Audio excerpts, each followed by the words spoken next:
नए कौन कौन है इसमें? ये और सब पुराने?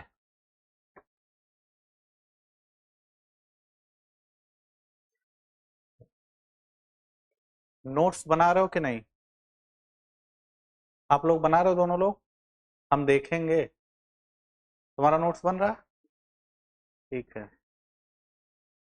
हाँ हाँ बिल्कुल।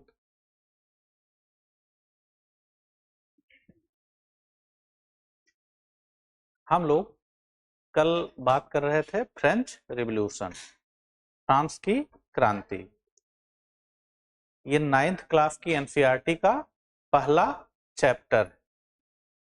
हमने बताया था कि इसको रखने का क्या उद्देश्य था, क्यों रखा गया था इसको सिलेबस में।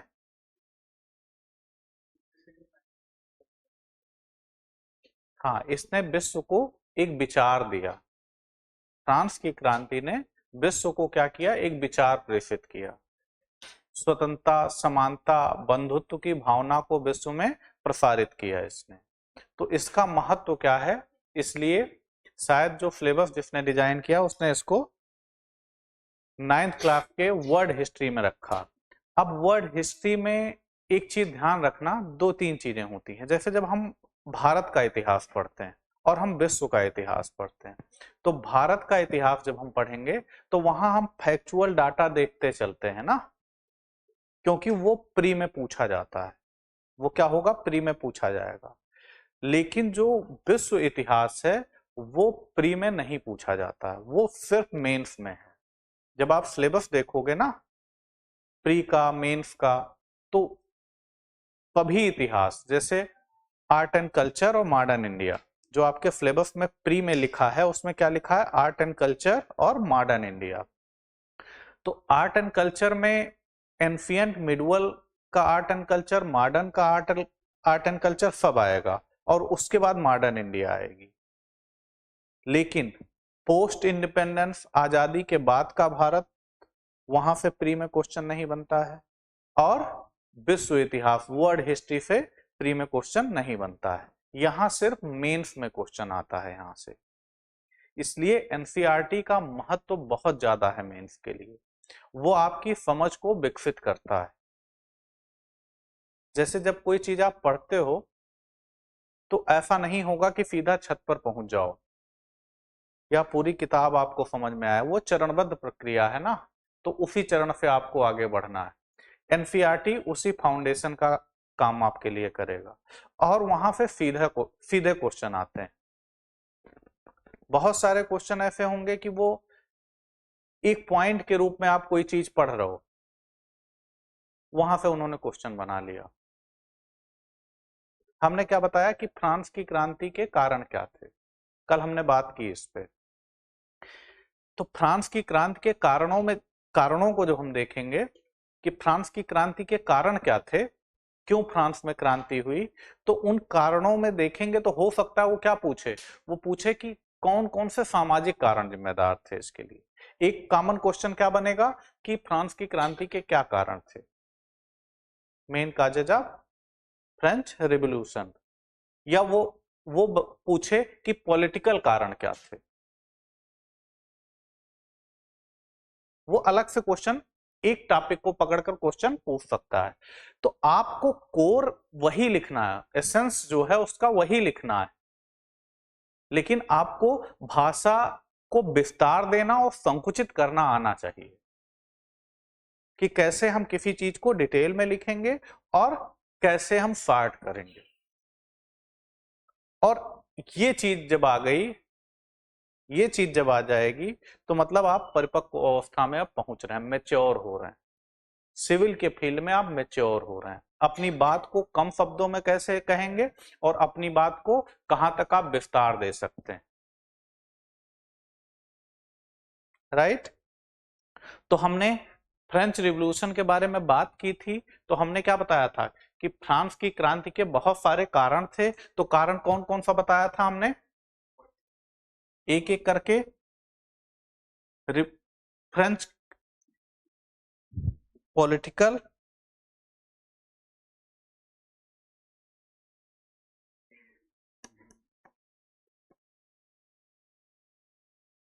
पॉलिटिकल, सोशल, इकोनॉमिक और रिलीजियस और एक्सटर्नल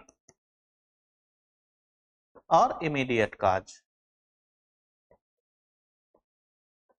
अब आप ही लोगों को बताना है, इसमें हमने इन चीजों के बारे में बात की थी। तो इसके पहले हमने बताया था कि फ्रांस का समाज कैसा था। जब फ्रांस के समाज को, वहां की सोसाइटी को आप समझ जाओगे, तब आप ये क्वेश्चन आसानी से कर ले जाओगे। फ्रांस एक छोटा सा देश है, इतना भी छोटा नहीं है, यूरोप के संदर्भ में बड़ा देश है, ठीक है।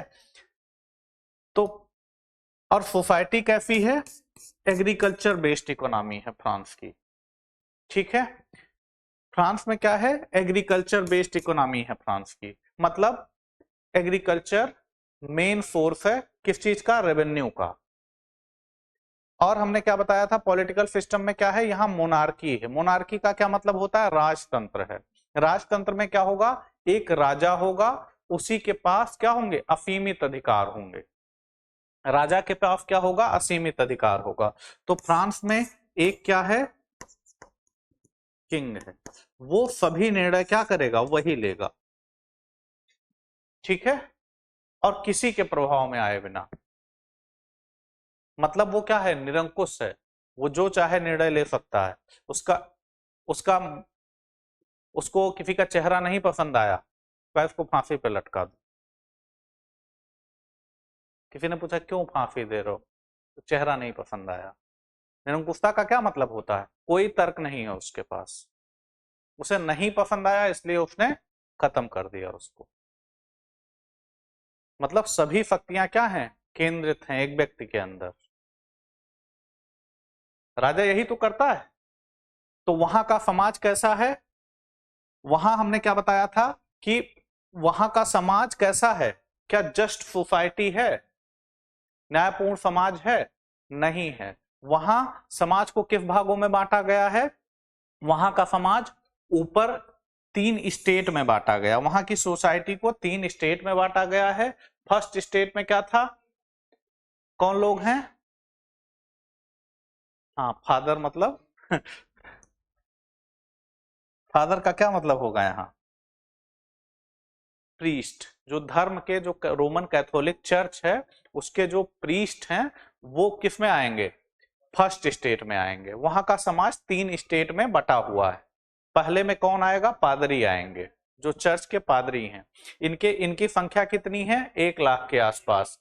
लेकिन इनके पास जो लैंड है कितना है? 10%। 10% भूमि पर इनका नियंत्रण है, राइट। दूसरे में कौन आएगा? सामंत आएंगे, ठीक है। सामंत कौन होते हैं? सामंत वो होते हैं जिनके पास, जैसे राजा है, राजा ने क्या किया है? अपनी शक्तियों को डिस्ट्रीब्यूट कर दिया, किसमें? सामंतों में। तो सामंत क्या करते हैं? एडवर्स कंडीशन में, जैसे सेना की जरूरत पड़ी सपोज करो राजा को, तो ये सामंत उनकी मदद करते हैं। और एक एक लैंड का एरिया इनको मिला होता है उसके बदले में, अपनी सेवा देने के बदले में एक एरिया इनको मिला होगा। तो इस तरह से सामंत हैं। तो पहले पादरी हैं, और कौन है? फिर सामंत हैं। इसके बाद सबसे नीचे कौन है? सामान्य लोग हैं। हाँ, अब इसमें ये कितनी संख्या में है? हमने क्या बताया था? 1 लाख की संख्या में है। ये लोग कितना है? 4 लाख की संख्या में। टोटल आबादी कितनी है? लगभग 3 करोड़ है। सोचो, 3 करोड़ में 5 लाख ये लोग हैं, और इन्हीं लोगों को सभी विशेषाधिकार क्या हैं? मिले हुए। इन लोगों को टैक्स नहीं देना है। इनके पास 4 लाख की आबादी है, 25% लैंड है। समझ रहे हो? तो इनको बहुत सारे विशेषाधिकार यहां पर मिले हुए हैं। टैक्स नहीं देना है, हर तरह के, कहीं भी ये आ जा सकते हैं, इस तरह की छूट है। इनको सभी टैक्स का भार किस पर है? मिडिल क्लास पर। इनकी आबादी कितनी है? लगभग 97%। लगभग 97% आबादी है, और रिसोर्स इनके पास क्या है? कम है, और टैक्स भी इन्हीं को देना है। तो हमने क्या बताया था? इस तरफ पे जब इनजस्टिस होगा, और हमने क्या बताया कि लुई, वहां के शासक को क्या कहा जाता है, लुई, लुई 14वां, 15वां, 16वां जो राजा है, राजा क्या करता है, राजा इधर उधर के लड़ाई, यूरोप की लड़ाई में क्या होगा, पार्टिसिपेट करेगा। वो अमेरिका में ब्रिटेन की मदद करने पहुंच जाएगा। ठीक है, तो अमेरिका में ब्रिटेन की मदद करने अगर वो पहुंच जाएगा तो उससे क्या होगा, उससे आर्थिक शक्ति इसकी क्या होगी, फ्रांस की कमजोर होगी, क्राइसिस आएगी। तो ये सारी स्थितियां यहां पर क्या हो रही थी, उत्पन्न हो रही थी। तो राजतंत्र के कारण क्या हुआ, वहां पर जो अधिकार थे जनता के, वो अधिकार कम मिले हुए थे। किसी को विशेषाधिकार मिला था, किसी को टैक्स से छूट मिली हुई थी, और किसी पर टैक्स का बहुत ज्यादा बोझ था। हमने क्या बताया कि वहां पहले ये लोग कहां रहते थे, पेरिस में। फिर इन लोगों ने जब राजा लुई 16वां, लुई 16वें की जब शादी हुई तो उसने कहा अब यहां नहीं रहेंगे, बरसाए के महल में रहेंगे। तो बरसाए का महल बनाया जाएगा, और उस समय महल बना रहे हैं जब वहां क्या है, बहुत क्राइसिस है, वहां इकोनॉमिक क्राइसिस है, आर्थिक संकट है, कृषि में उत्पादन नहीं हुआ है, कृषि में उत्पादन नहीं है, युद्धों में खर्च बहुत ज्यादा है, उसी में जो मौसम है उसके परिवर्तन के कारण बहुत ज्यादा नुकसान हुआ एग्रीकल्चर में। तो ऐसे में खाने का संकट है, फूड क्राइसिस क्रिएट हो गई, राज्य के लोगों के पास खाने का संकट नहीं है, और क्या बनाया जा रहा है, बरसाए का महल बनाया जा रहा है, उसके लग्जरी में खूब खर्चे किए जा रहे हैं, और आम जनता परेशान है। तो जब महारानी का काफिला निकलेगा तो लोग क्या कहेंगे, वी नीड ब्रेड, तो क्या कहेंगे, रोटी नहीं है तो केक खा लो। मतलब ये उनकी बौद्धिक शक्ति को बताता है कि उन्हें इतनी समझ नहीं है कि रोटी नहीं खा पा रहे हैं बेचारे, तो केक कहां से खाएंगे। उनके पास तर्कशीलता का अभाव था। लोगों ने बताया कि नहीं, इसके लिए पैसा लगता है, खाने के लिए पैसा लगता है। तो अपने यहाँ कहती कि हमारे यहाँ जो हमारे यहाँ मेड है ये हमसे पैसा थोड़ा ना लेती खाना, मैं कहती हूँ खाना बना के मुझे देती। मतलब उन्हें इतनी समझ नहीं थी कि वो व्यवस्था है, तुम राज परिवार की हो, तुमसे कोई मेड खाना बना के लाएगी, तुमसे पैसा थोड़ा ना मांगेगी। तो इतनी समझ नहीं थी, तो वो लोग शासन कर रहे थे। तो व्यवस्था क्या होगी, बेकार हो जाएगी। व्यवस्था बेकार होगी, उसका प्रभाव किस पर पड़ेगा, फ्रांस की जनता पर। क्राइसिस आएगी तो क्या होगा, ये लोग क्या करेंगे, टैक्स बढ़ाने का प्रयास करेंगे। क्राइसिस आएगी तो टैक्स बढ़ाने का प्रयास करेंगे। जब टैक्स बढ़ाने का प्रयास करेंगे तो टैक्स कौन दे रहा है, ये नीचे वाले दे रहे हैं, तो इन पर बोझ बनेगा ना। और हमने क्या बताया था कि ये तीनों state, first state, second state, third state, क्या था कि एक स्टेट एक वोट का कॉन्सेप्ट था, और ये दोनों लोग विशेषाधिकार प्राप्त वर्ग हैं, इनको विशेषाधिकार मिला हुआ है। ये दोनों मिल जाएंगे, ये हार जाएंगे, टैक्स बढ़ जाएगा। तो बोझ तो इन्हीं पे पड़ रहा है ना टैक्स का। तो ऐसी बहुत सारी समस्याएं यहां थी। तो पॉलिटिकल में क्या लिखोगे, एक एक करके बताओ कि इसके जो राजनीतिक कारण थे, फ्रांस की क्रांति के राजनीतिक कारण क्या थे। तो हम क्या कहेंगे कि मोनार्की थी, वहां राजतंत्र था, राजा का शासन था, उसी में सभी शक्तियां निहित थी, राइट। तभी तो ऐसे निर्णय ले रहा था वो। अगर कोई निर्णय चार लोगों से पूछकर किया जाएगा तो उसकी पॉसिबिलिटी ये होगी कि चारों अपना मत रखेंगे ना, जिस मत पर ज्यादा लोग सहमत होंगे वही मत माना जाएगा, होता है ना इस तरह से। लेकिन अकेले अगर निर्धारण करना हो एक व्यक्ति को, तो वो अपने हिसाब से चीजें करेगा। तो यहां इनकी कोई राय नहीं ली जाती, 97% पॉपुलेशन राय इनसे नहीं ली जाती थी, टैक्स बढ़ा दिया जाता था। इन दोनों को टैक्स देना नहीं है, इनको देना है, लेकिन निर्णय कौन कर रहा है, ये लोग कर रहे हैं। तो ये, तो इसमें क्या लिखेंगे कि एक मोनार्की थी, मतलब राजतंत्रीय व्यवस्था थी, उसके कारण शक्ति का केंद्र कौन था, राजा था, उसी में सभी शक्तियां निहित थी। दूसरा क्या बताएंगे कि जो स्टेट थी उसमें एक स्टेट एक मत का अधिकार था, जबकि 97% लोग थर्ड स्टेट में आते थे और यही टैक्स देते थे। तो ये कारण बना ना, तो इतना हम किसमें लिख देंगे, पॉलिटिकल में। दूसरा सोशल में क्या लिखेंगे, सामाजिक में कि समाज का क्या था, डिवीजन था, तीनों स्टेट में बटा हुआ था। इसमें क्या, स्टेट में बंटने के कारण क्या हुआ, इनको विशेषाधिकार मिला हुआ है, इनको कोई विशेषाधिकार नहीं है। तो समाज को क्या कर रहा है, ये असमान बना रहा है, असमानता है समाज में ना, ठीक है। तो समाज में कोई भी असमानता होगी तो वो सामाजिक के अंतर्गत आएगा। लैंगिक असमानता है, यहां महिलाओं को उतने राइट नहीं है, ठीक है। तो यहां क्या है, असमानता जो है आप सोशल में लिख सकते हो। समझ पा रहे हो कि सामाजिक असमानता क्या है, कोई अमीर है कोई गरीब है, और टैक्स किसको देना है, गरीब को देना है। तो जो असमानता है वो क्या होगी, और बढ़ती चली जाएगी ना।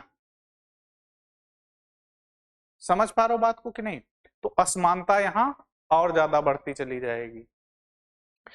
तीसरा इकोनॉमिक, इकोनॉमिक में क्या लिखोगे कि यहां टैक्स का भार किस पर है, थर्ड स्टेट पर। टैक्स का भार किस पर है, थर्ड स्टेट पर। थर्ड स्टेट को ही टैक्स देना है, बाकी दो स्टेट क्या हैं, टैक्स से बचे हुए हैं, ये लिख दोगे। और क्या लिखोगे इसमें, हाँ अब बताएंगे कि बहुत सारे युद्ध ऐसे लड़े गए जिसकी कोई आवश्यकता नहीं थी, और जब युद्ध होता है तो राष्ट्र के संसाधन क्या होते हैं, युद्धों में झोंक दिए जाते हैं, क्योंकि वहां प्रतिष्ठा मैटर करती है ना। तो राष्ट्र के संसाधन जब युद्धों में झोंक दिए जाएंगे तो जो इनकम होगी राष्ट्र की वो कम हो जाएगी, क्राइसिस की सिचुएशन आ जाएगी। जो वेलफेयर के लिए खर्च होता है वो कहां खर्च होगा, युद्धों में चला जाएगा, राइट। देखो कभी भी जब वार की सिचुएशन आती है या किसी देश की जीडीपी पे जब प्रभाव पड़ता है तो विकास किसका प्रभावित होता है, जैसे भारत है सपोज करो, ठीक है, वार की सिचुएशन आई तो किस पर प्रभाव ज्यादा पड़ेगा, जानते हो किस पे पड़ता है, ग्रामीण विकास प्रभावित होता है, शहरी विकास नहीं प्रभावित होता जाता। शहरों में सरकार इन्वेस्टमेंट करे, सरकार भी करती है शहरों में, लेकिन शहरों में प्राइवेट सेक्टर के लोग भी इन्वेस्टमेंट करते हैं ना। भाई अपोलो वाले यहाँ हॉस्पिटल खोलेंगे, वो सीतापुर में थोड़ा ना खोलेंगे। मेदांता वाले बस्ती में थोड़ा ना हॉस्पिटल खोलेंगे, मेदांता वाले लखनऊ में हॉस्पिटल खोलेंगे। तो यहाँ प्राइवेट इन्वेस्टमेंट सरकार नहीं भी करे तब भी प्राइवेट इन्वेस्टमेंट बढ़ता है। लेकिन आप बताओ कि कोई गांव हो, बस्ती जिले का कोई गांव है, तो वहां कौन हॉस्पिटल खोलेगा, क्या प्राइवेट इन्वेस्टमेंट उतना होगा, वहां नहीं होगा, वहां सरकार प्राथमिक स्वास्थ्य केंद्र ही खोलेगी। तो जब कभी सरकार के पास संसाधन कम होते हैं तो ग्रामीण विकास ज्यादा प्रभावित होता है, जो वेलफेयर है वो ज्यादा प्रभावित होता है, और जब सरकार के पास संसाधन होते हैं तो ग्रामीण विकास पर सरकार खर्च करती है, राइट। शहरों का विकास बहुत प्रभावित नहीं होगा, ग्रामीण विकास ज्यादा प्रभावित होगा। तो ऐसे ही यहां पर था, एग्रीकल्चर में प्रोडक्टिविटी हुई नहीं, प्रोडक्टिविटी अगर नहीं हुई तो उसी से टैक्स भी तो मिलता था राज्य को, राज्य का टैक्स कम हुआ।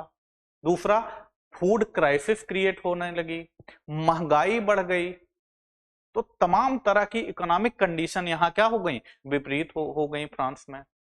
और इसी में एक निर्णय लिया जाएगा कि अब खर्चा नहीं चल रहा है, और ये दोनों लोग खूब विलासिता में खर्च करेंगे,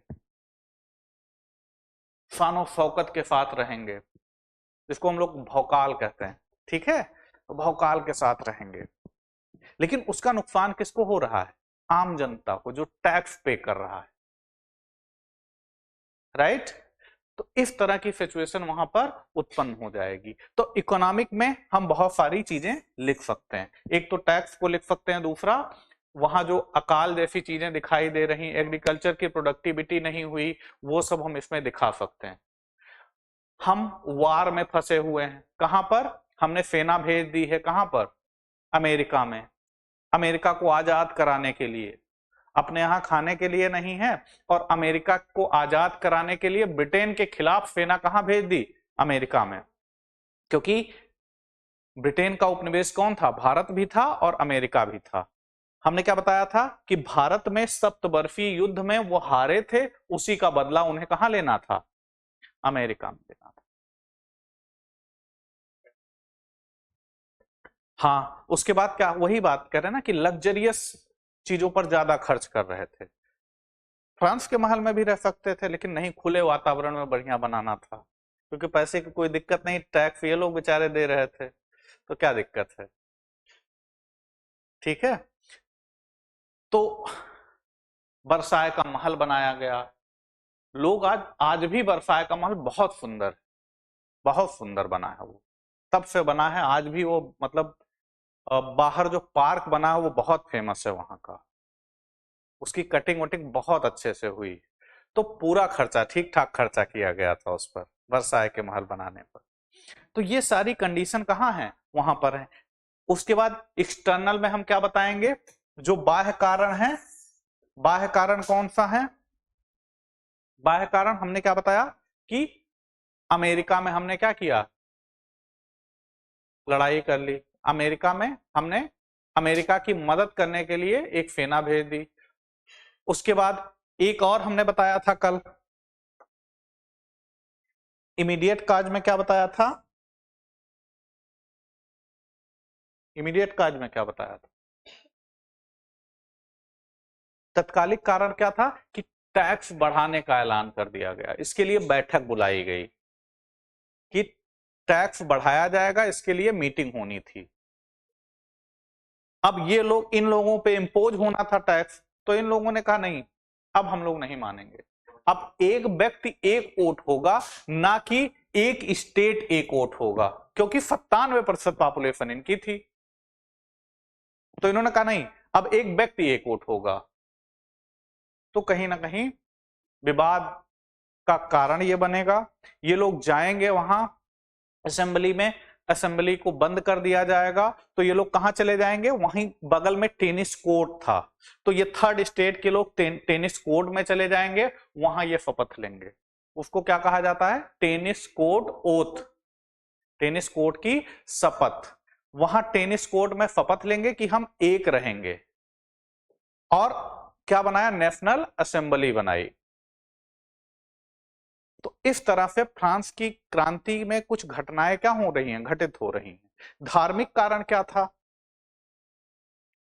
हमने क्या बताया? इनका विशेषाधिकार, जो पादरी वर्ग था, इनका विशेषाधिकार बना हुआ था, इनको बहुत संपत्ति चाहिए है, संत, लेकिन संपत्ति इनको चाहिए। हमने कल स्टोरी बताई थी, क्या कहते हैं ये लोग कि मानव जीवन पाप है, अगर मानव जीवन मिला है तो पाप के भागीदार हो गए हो।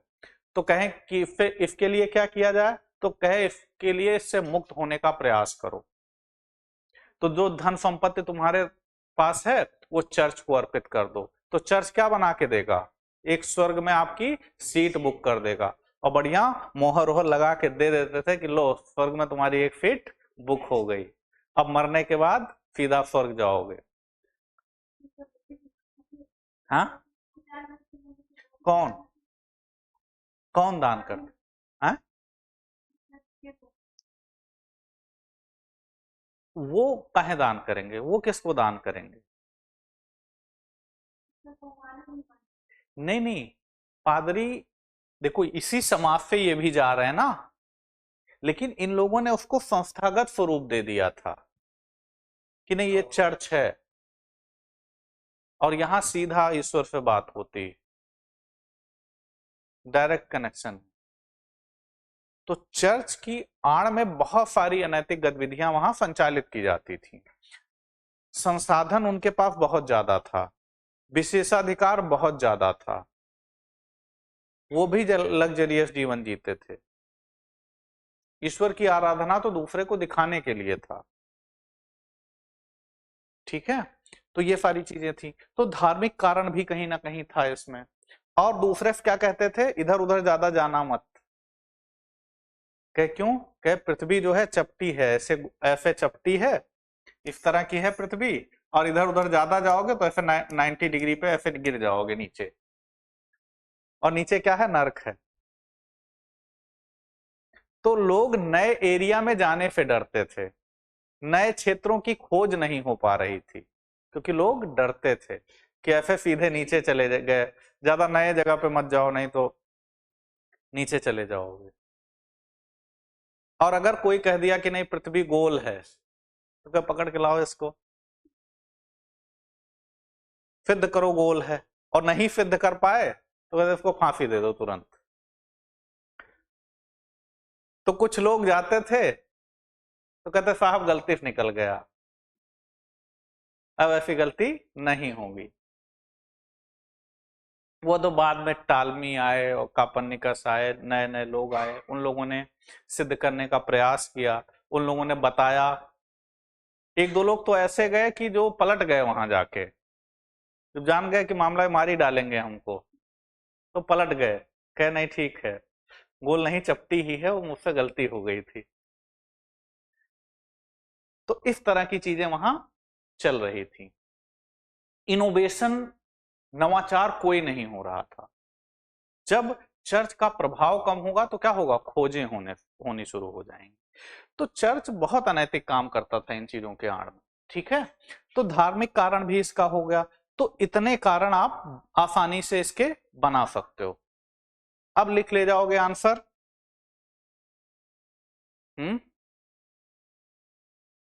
लिख पाओगे कि नहीं?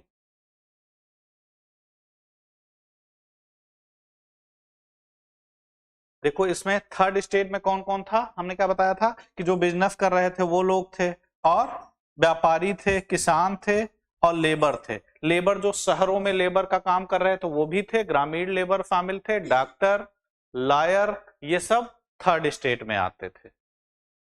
जब एक चीज और है, जब यहां जो हमने क्या बताया कि जो कौन सी जगह थी, टेनिस कोर्ट ओथ जब हो रही थी, तो टेनिस कोर्ट ओथ में एक चीज ध्यान रखना कि सिर्फ यहीं से लोग नहीं सम्मिलित हुए थे, यहां से तो लोग सम्मिलित हुए थे, कुछ लोग जो लिबरल प्रकृति के थे, जिनको लगता था कि नहीं ये गलत है, उनके अधिकार हैं, तो कुछ लोग यहां से भी इनका सपोर्ट कर रहे थे विशेषाधिकार प्राप्त वर्ग। अभी भी समाज में है ना, कुछ लोग जाति धर्म भाषा क्षेत्र से ऊपर उठकर अपनी बात, सही बात रखने का प्रयास करते हैं। तो उस समय भी थे, उस समय ये लोग जो थे वो क्या कह रहे थे कि नहीं जो गलत है वो गलत है। तो इसके कुछ लोग भी समर्थन इनका उस समय भी कर रहे थे। एक कारण और मैंने बताया था, कौन सा कारण था, फिलासफर, दार्शनिकों का योगदान। हमने कौन कौन से फिलासफर बताए थे, मॉन्टेस्क्यू, रूसो, लॉक, ठीक है, वॉल्टेयर, ये सब कौन है, फिलासफर हैं। और फिलासफर का काम जानते हो कि ज्ञान देना है। तो ये लोग ज्ञान कैसा देते थे, जैसे राजत्व का सिद्धांत लागू था, डिवाइन थ्योरी। माना जाता है कि ईश्वर का, ये जो किंग है ना, जो राजा है, वो किसका अंश है, ईश्वर का अंश है। डिवाइन थ्योरी, दैवीय सिद्धांत, ईश्वर का दैवीय सिद्धांत लागू था। लेकिन ये लोग क्या कहेंगे, लाक आएगा वो क्या कहेगा, कहे ये सब बकवास है, ऐसा कुछ नहीं, वो भी हमारी ही तरह है। तो जब ऐसी बातें जनता में प्रसारित होंगी तो उसका प्रभाव क्या होगा, पड़ेगा। कोई आएगा, रूसो क्या कहेगा कि वास्तविक शक्ति जनता में निहित होती है। वास्तविक शक्ति किसमें निहित होती है, जनता में निहित होती है। तो जनता को अपनी पावर का पता चलेगा, एहसास होगा। कुछ लोग क्या करेंगे, समानता की बात करेंगे, जस्टिस की बात करेंगे। तो जितने थिंकर हैं वो क्या करेंगे, अलग अलग बात करेंगे यहां पर। और वो एक तरह से क्या होता है, जैसे माचिस की तीली होती है ना, आग लगाने के लिए छोटी सी तीली काफी है, इसी तरह से ये थिंकर थे। हाँ, आग लगाने का काम कर रहे थे वो। ठीक है, तो उनका भी रोल था, उनके भी विचार थे। तो दूसरा हमने क्या बताया, कौन से विचार और प्रभावी हुए, तो हमने बताया था कि जब अमेरिका, फ्रांस के कुछ सैनिक अमेरिका में लड़ने गए थे, तो अमेरिका जब आजाद हुआ तो वहां समानता थी, कोई छोटा बड़ा नहीं था। जब वो लोग वहां से लौट कर आए तो वो भाव उनमें था कि नहीं, हमारे यहाँ तो भेदभाव होता है, हमारे यहाँ तो छोटे बड़े का कॉन्सेप्ट है, और जबकि यहाँ क्या है, यहाँ लोग समान हैं। तो उस भाव ने भी कहीं ना कहीं क्या किया, परिवर्तन करने का काम किया। ठीक है, ये बदलाव क्यों देखा गया, वो आइडिया ही था, विचार ही तो था। तो जो फिलासफर हैं इनका भी योगदान देखा जाएगा। जो मूल्य विकसित हुए कौन कौन से थे, जो फ्रांस की क्रांति से मूल्य विकसित हुए वो कौन कौन से मूल्य थे,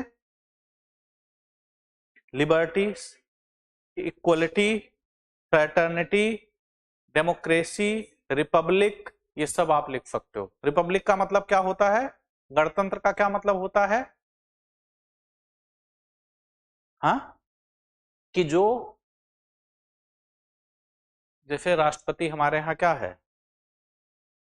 निर्वाचित होता है ना, तो जो राज्य का प्रमुख हो वो क्या हो, निर्वाचित हो। ठीक है, राज्य का प्रमुख क्या हो, निर्वाचित हो। ठीक है, राष्ट्रपति का भी चुनाव होता है ना, तो राज्य का प्रमुख क्या है, निर्वाचित होता हो। तो वहां मोनार्की किसमें कन्वर्ट हुई, राजतंत्र किसमें कन्वर्ट हो गया, गणतंत्र। लेकिन क्या इतना आसान था, अभी विवाद शुरू हो रहा है। अब विवाद क्या होगा, इसके बाद शुरू होगा। तो वो कौन से विवाद होंगे, ये वर्साय का महल, आईएएस बन जाओ तभी घूम पाओगे, और कोई चारा नहीं है। ठीक है, ये गुलोटिन है, ये क्या है, गुलोटिन है। जब लुई 16वें जो राजा रानी थे, उनको क्या किया जाता था, इसी पे बांध दिया जाता था, फिर लिटा दिया जाता था, सर उस तरफ हो जाता था, और ये देखो ये गिरता था, सर उस तरफ हो जाएगा, शरीर इधर रहेगा। उसके बाद राजा रानी का को गुलेटिन कर दिया जाएगा, लुई, कौन था, लुई 16वें को, और लोग क्या करेंगे, उसके सर को लेके फ्रांस में घुमाएंगे।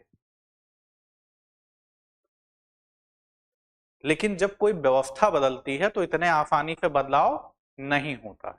इसका प्रभाव यूरोप के अन्य देशों पे पड़ा, कि अन्य देशों में भी राजा थे, उन्हें भी डर लगने लगा कि हमारे यहाँ व्यवस्था ना बदल जाए, तो उन लोगों ने इसको दबाने का प्रयास किया, कि यहाँ जो लोकतंत्र विकसित हो रहा था उसको दबाने का प्रयास किया, कि यहां फिर से राजतंत्र स्थापित कर दें।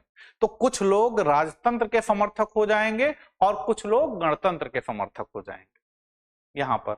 अब उन लोगों में लंबे समय तक विवाद चलेगा, राइट। दूसरा क्या हो रहा है यहां, दूसरा जो first state, second state, third state मिलकर जो असेंबली बनाएगी, उससे अब देश चलने लगा। उसको हम लोग कहते हैं डायरेक्टरी। डायरेक्टरी में कुछ लोग होते हैं, वो फ्रांस का शासन चला रहे होते हैं। फ्रांस का शासन कौन चलाएगा, अब कुछ लोग चलाने लगते हैं। तो फ्रांस का शासन जब कुछ लोग चला रहे होते हैं, तो उस दौरान क्या होता है, 10 लोग कोई काम साथ में करो और एक व्यक्ति निर्णय ले, तो 10 लोगों के हित अलग अलग भी हो सकते हैं ना। इनको लगता है कि मुझे न्याय करना है, तो ये अलग तरह से सोचेंगी। कोई व्यक्ति, उनको लगता है कि मुझे पैसा कमाना है, तो उनका विचार क्या होगा, अलग होगा। हाँ, किसी को ये लगेगा कि अपने परिवार के लोगों को हमें ऊंचे ऊंचे पदों पर बिठा देना है क्योंकि मेरे पास पावर है। तो यहां कलेक्टिव हित क्या थे, कलेक्टिव एजेंडा क्या था, कि फ्रांस को एक बेहतर सरकार देना, फ्रांस को एक बेहतर तरीके से चलाना। लेकिन जब 10, 15, 20 लोग, 30 लोग इस चीज को निर्धारित करेंगे, तो सबके हित क्या होंगे, अलग अलग होंगे, और वो अपने हितों की पूर्ति करने में लग गए। और फ्रांस में फिर वही अराजकता का माहौल क्या हुआ, धीरे धीरे विकसित होने लगा। फ्रांस में फिर भ्रष्टाचार बढ़ गया, फ्रांस में फिर असमानता बढ़ने लगी, फ्रांस में फिर विकास के नाम पे चीजें प्रभावित होने लगी, फ्रांस में हत्याएं होने लगी, एक दूसरे पर देशद्रोह का आरोप लगाकर बुलेटिन कर दिया जाता था। मतलब बहुत आराम से मशीन लगी होती थी, जैसे चारा काटा जाता मशीन में, उसी तरह से यहां पर सर काट दिया जाता था। 19 एक जगह मैं देख रहा था, उसमें लिखा था 19,000 से 40,000 लोगों को बुलेटिन कर दिया गया।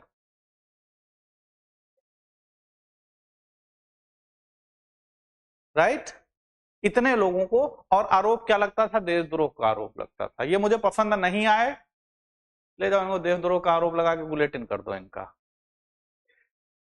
तो एक क्लब बना था यहां, जैकोबिन, सुना है नाम आप लोगों ने? जैकोबिन क्लब की सदस्यता भारत में किसी ने ग्रहण की थी?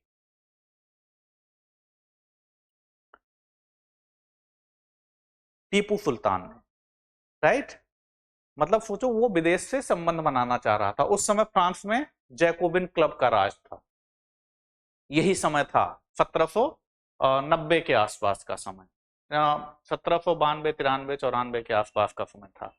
तो जैकोबिन क्लब के लोग क्या चाहते थे कि फ्रांस में गणतंत्र जो है, डेमोक्रेसी जो है, या जो रिपब्लिक का कॉन्सेप्ट है वो बना रहे। कुछ विरोधी जो थे वो क्या चाहते थे कि क्या बना रहे, यहां पर राजतंत्र बना रहे। क्या बना रहे, राजतंत्र बना रहे। तो इसमें क्या होगा, विवाद होगा ना, इन चीजों में विवाद होगा। तो विवाद, कुछ लोग जो राजतंत्र के समर्थक थे उनको कौन बुलेटिन करेगा, जो जैकोबिन क्लब वाले होंगे। जैकोबिन क्या मानता है, वो चाहता है कि यहां पर जो लोकतंत्र है वो बचा रहे। इसके लिए जो भी विरोध करता था थोड़ा बहुत, उसको कहते थे बुलेटिन करो। तो जितने नेता थे विपक्ष के, सबको इन लोगों ने क्या किया, इसी मशीन से हाँ बुलेटिन करा दिया। लेकिन जब आप कई बार एक्सट्रीम पर पहुंचते हो तो आपके निर्णय प्रभावित होने लगते हैं। जिन जैकोबिन क्लब ने लोगों को मारना शुरू किया था, बाद में उन्हीं क्लब के लोगों को उसी प्रक्रिया से मार दिया गया। जैकोबिन क्लब के भी लोग बाद में देशद्रोह का आरोप लगाकर मारे जाने लगे। समझ रहे हो कि जैसे एक संगठन हमने बनाया, ये जैकोबिन क्लब है सपोज करो, हम लोग अभी एक बात पर सहमत हैं, लेकिन उन्होंने कहा कि नहीं सबको मार दो। हो सकता है हम लोगों को लगा यार ये गलत बात है, सबको कैसे मार सकते हैं। अब हम सब लोग इनके विरोधी हो गए, समझ रहे हो, और हमें लग रहा है कि यार ये बड़ा नेता बन जाएगा। क्लास में मैं बड़ा नेता हूं, तो मुझे लगा कि ये बड़ा नेता बन जाएगा, तो मुझे क्या करना चाहिए, बुलेटिन कर देना चाहिए। राइट, क्योंकि हमें क्या बनानी है, वहां व्यवस्था बनानी है। तो लोगों ने क्या किया, कुछ लोग उसमें भी संगठित हो गए, और जो मेन लीडर था उसका, जैकोबिन क्लब का, उसको बुलेटिन कर डाला। तो ऐसे बहुत लोग मारे गए, और एक दो की संख्या में नहीं, फिर जैकोबिन क्लब के बहुत लोग मारे गए। पहले इन लोगों ने उनको मारा, फिर उन लोगों ने इनको बुलेटिन किया। ठीक है, तो कभी अगर आईएएस प्रॉपर रैंक से सेलेक्ट हो जाओगे, आईएफएस मिला, भारतीय विदेश सेवा में जाने का मौका मिला, तो ये बुलेटिन वहां देख सकते हो तुम लोग। ठीक है, वहां रखे गए हैं म्यूजियम में इन्हें सजा के। हाँ हाँ रखा होगा, क्योंकि बहुत फेमस हथियार था वहां का। देखो कितना आसान है, और ये एक डिजाइन है उसकी, ये एक डिजाइन है, ऐसी बहुत सारी डिजाइन वहां विकसित थी। पिक्चरों में देखो दिखाते हैं ना, पिक्चरों में भी कुछ दिखाते हैं, ऐसे लिटा के जो है उससे काटते हैं। यहाँ बस कुछ नहीं था, ऊपर एक वो रखा है, और यहाँ कुछ खींचने वाला, इसको खींचेंगे ये नीचे आ जाएगा। ये बेट है इसमें, ठीक है, हाँ ये यहाँ से खोल देंगे रस्सी, सीधा तो आसान प्रक्रिया थी ना। और जब गर्दन कटती है तो क्या होता है, क्या होगा, गर्दन कटेगी, मर जाएगा इंसान। जो हार्ट बीट होती है ना हमारी, ब्रेन कंट्रोल करता है हार्ट बीट को, तो हार्ट बीट इरेगुलर हो जाएगी, कभी बढ़ेगी बहुत तेज, बहुत फिर नीचे आएगी, इस तरह से होता, धीरे धीरे चीजें अनकंट्रोल्ड हो जाएंगी, क्योंकि ब्रेन ही सबको कंट्रोल करता है। साइंस में आप लोग डिटेल में इसको पढ़ेंगे। तो काजेज इतने संदर्भ में हम लोग देख चुके हैं ये सब, ठीक है। इन्हीं सब पे अभी हम लोग बात कर रहे थे। एब्सोल्यूट मोनार्की थी कि राजा ही सब कुछ सारे निर्णय लेता था। करप्ट लीडरशिप थी। लीडरशिप कौन था, जो राजा और उसके सामंत, तो राजा और सामंत सब जो है उसी तरह करप्ट थे, तो कहीं ना कहीं ये दिक्कत। उसके बाद अनफेयर लैंड डिस्ट्रीब्यूशन, हमने क्या बताया कि ऊपर के लोगों के पास क्या था, जमीन ज्यादा थी, जबकि नीचे पॉपुलेशन ज्यादा थी। Unfair tax code, tax code बता ही चुके हैं कि नीचे के लोग ही टैक्स देते थे, ऊपर के लोग यानी जो फर्स्ट स्टेट सेकंड स्टेट के लोग टैक्स नहीं देते थे। Rigid social class structure, social class क्या था, तीन भागों में बटा हुआ था और वो रिजिड था, ऐसा नहीं कि नीचे से आप जाके जो है सामंत बन जाएंगे। सामंती व्यवस्था वहां क्या थी, वंशानुगत हो गई थी, मतलब जैसे राजा का बेटा ही राजा होगा, इस तरह की व्यवस्था थी। सेनापति है कोई, तो सेनापति का लड़का ही सेनापति हो, तो वंशानुगत व्यवस्था अगर होगी तो प्रशासन में काबिल लोग थोड़ा ना आ पाएंगे। कोई जरूरी है कि मैं सेनापति हूं, मैं बेहतर सेनापति हूं, सपोज करो, कोई जरूरी नहीं कि मेरा लड़का भी उसी तरह का हो ना, वहां कोई और रिप्लेस करके आ जाए अगर बेहतर हो, लेकिन यहां वो भी व्यवस्था नहीं थी, तो काबिल लोग प्रशासन में नहीं थे। Privilege of the first and second state, first और सेकेंड स्टेट को क्या था, विशेषाधिकार प्राप्त था। और क्या है, spread of enlightenment ideas, enlightenment का मतलब क्या था, प्रबोधन, मतलब जो विचारकों का योगदान था उसको आप इसमें लिख सकते हो। गवर्नमेंट डेप्ट, डेफिसिट फाइनेंसिंग, खूब कर्जा ले रखा था इन लोगों ने। Poor harvest, inflation, failure of Louis 16, Louis 16वें का शासन जो था वो ठीक नहीं था। Formation of national assembly, national assembly बनेगी, मतलब फर्स्ट और कौन स्टेट, फर्स्ट और सेकंड स्टेट अलग हो जाएंगी, थर्ड स्टेट क्या करेगी, नेशनल असेंबली बना लेगी। बाद में राजा को इसका समर्थन करना पड़ेगा, इस असेंबली का, ठीक है। और एक बस्तील की जेल थी वहां पर, उसको दास्ता का प्रतीक माना जाता था, माना जाता था, एक डर था जनता में, बस्तील की जेल के प्रति एक डर था जनता में कि कुछ भी होगा तो इसी जेल में हमको क्या करेंगे, ये लोग डाल देंगे। समझ पा रहे हो, कोई भी विवाद होगा तो इसी जेल में हम लोगों को डाल दिया जाएगा, उसके प्रति बड़ा डर था कि जो बस्तील की जेल में एक बार गया वो निकल नहीं पाएगा दोबारा, राइट। तो बाद में जब आंदोलन होगा तो लोग क्या करेंगे, बस्तील बस्तील की जेल की दीवार को तोड़ देंगे, और जब वो दीवार टूट जाएगी तो जो कैदी थे उसमें वो भी फरार हो जाएंगे, राइट। और सभी लोग क्या करेंगे, आंदोलन में पार्टिसिपेट करने लगेंगे कि ऐसा ना हो कि फिर जेल फिर कायम हो जाए और फिर हमें अंदर जाना पड़े, तो आंदोलन की स्ट्रेंथ क्या होगी, मजबूत हो जाएगी।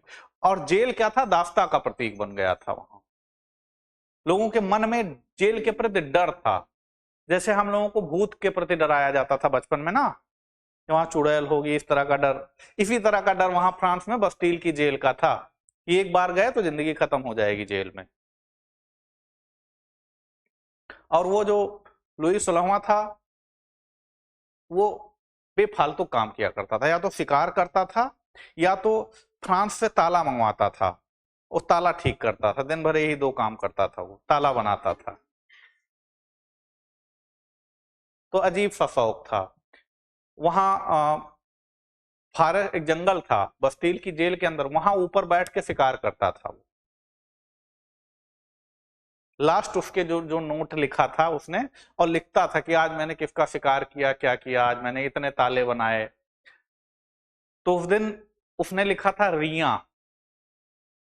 रिया का क्या मतलब होता है कि मतलब आज कुछ नहीं मिला,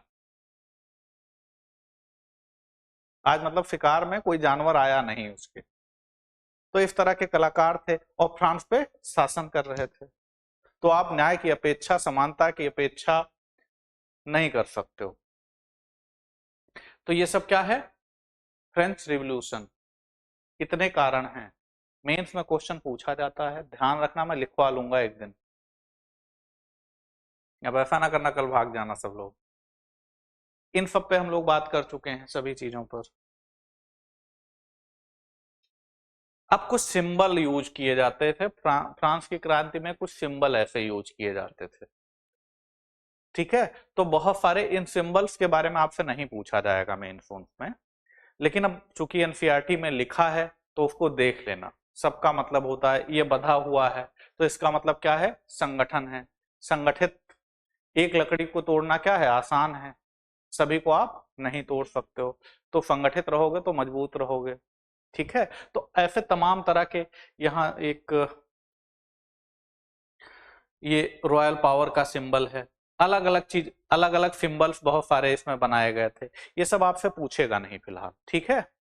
तो इस पे बहुत ज्यादा ध्यान देने की जरूरत नहीं है। कहीं पर टूटी बेड़ियां पाई गई हैं कि मतलब अब जो है निरंकुश राजतंत्र से हम आजाद हो गए हैं, ठीक है। तो इस तरह के कुछ सिंबल्स यूज किए गए। एनसीईआरटी पढ़ा था कि नहीं चैप्टर, किसने किसने पढ़ा था, ईमानदारी से बताना। 4 लोगों ने पढ़ा था, बहुत आसान आप लोगों का, 4 लोगों का। 4 लोग कब पढ़ेंगे, जब खत्म हो जाएगा सब। देखो पढ़ो, मैं थोड़ा एक्स्ट्रा बता रहा हूं, उसमें उतना नहीं लिखा है, ठीक है।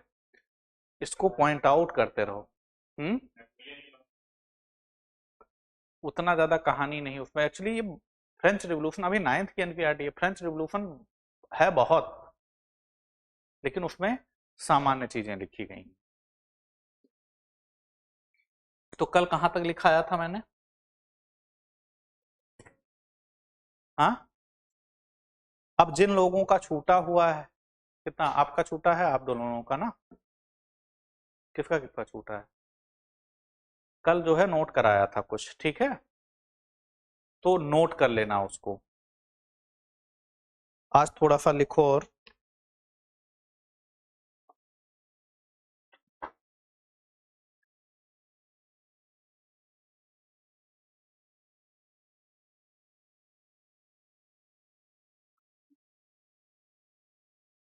लिखो।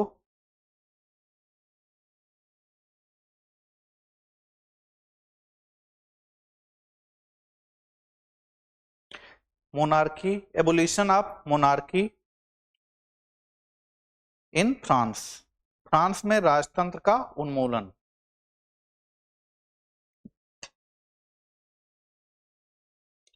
Abolition of monarchy in France,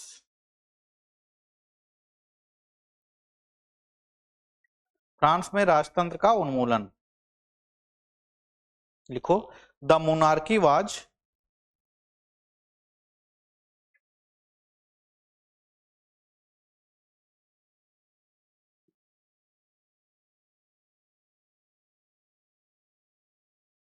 the monarchy was abolished,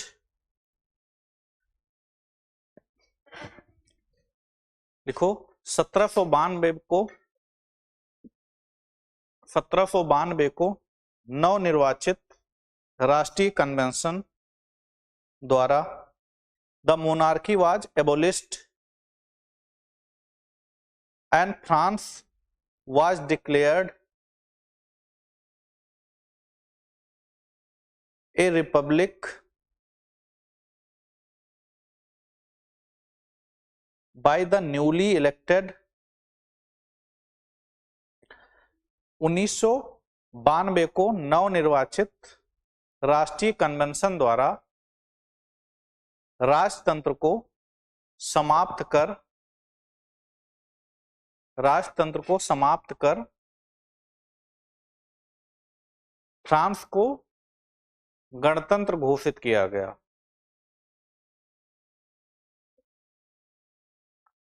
Republic by the newly elected national convention on 1792।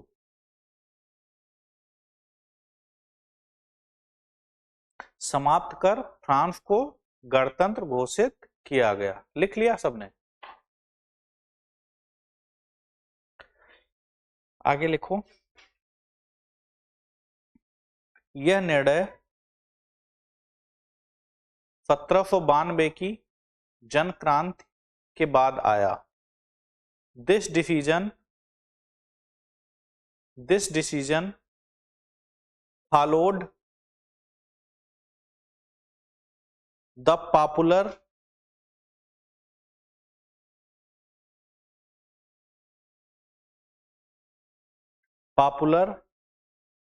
Insurrection. लिखो इंसरेक्शन, स्पेलिंग लिखो INSURRECTION।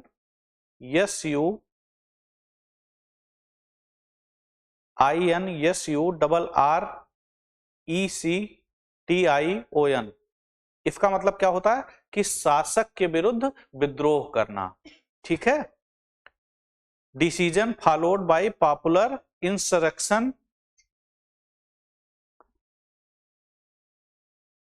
In 1792।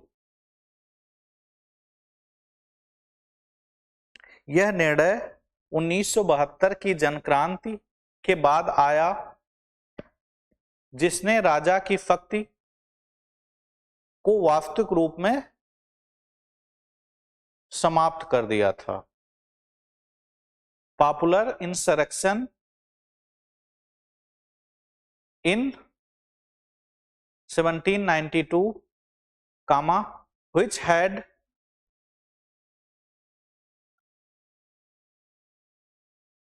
had de facto ended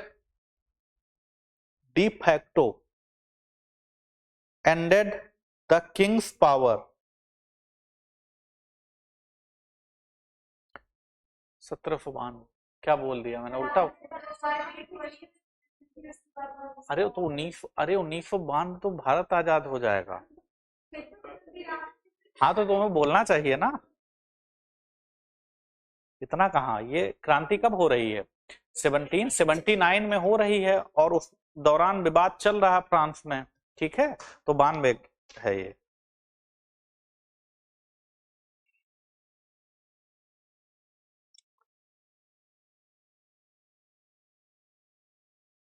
ऐसे ये हुआ कि अंग्रेज भारत कब आए थे? तो एक लड़का कहा कि सर वो 1700 में। तो कहा कि नहीं है, तो उसका दोस्त था, उसने कहा नहीं 1600 में आए थे। तो कहता अरे 100-200 साल इधर उधर चलता है। तो ऐसा नहीं करना है। ठीक है, लिख लिया ना? Kings power. आगे लिखो। King Louis 16 was executed. Raja Louis 16वें को देशद्रोह के आरोप में मुकदमा चलाकर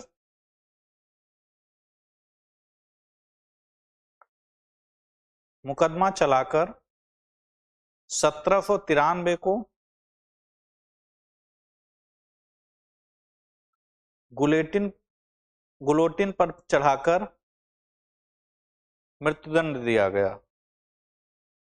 king Louis 16 was executed by guillotine on 1793 after a trial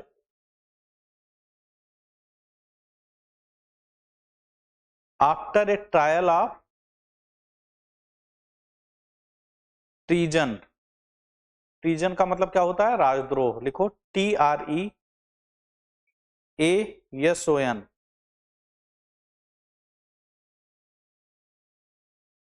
मुकदमा चलाकर 1793 को गुलेटिन पर चढ़ाकर मृत्युदंड दिया गया।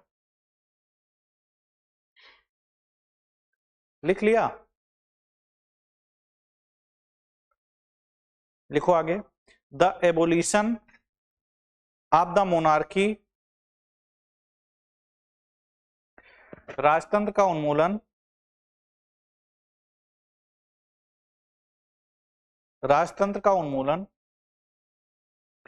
फ्रांसीसी क्रांति की एक मौलिक उपलब्धि थी। The abolition of monarchy was a fundamental achievement of the French Revolution. Of the French Revolution. Achievement of the French Revolution. फ्रांसीसी क्रांति की एक मौलिक उपलब्धि थी। लिख लिया? जिसने प्रभुसत्ता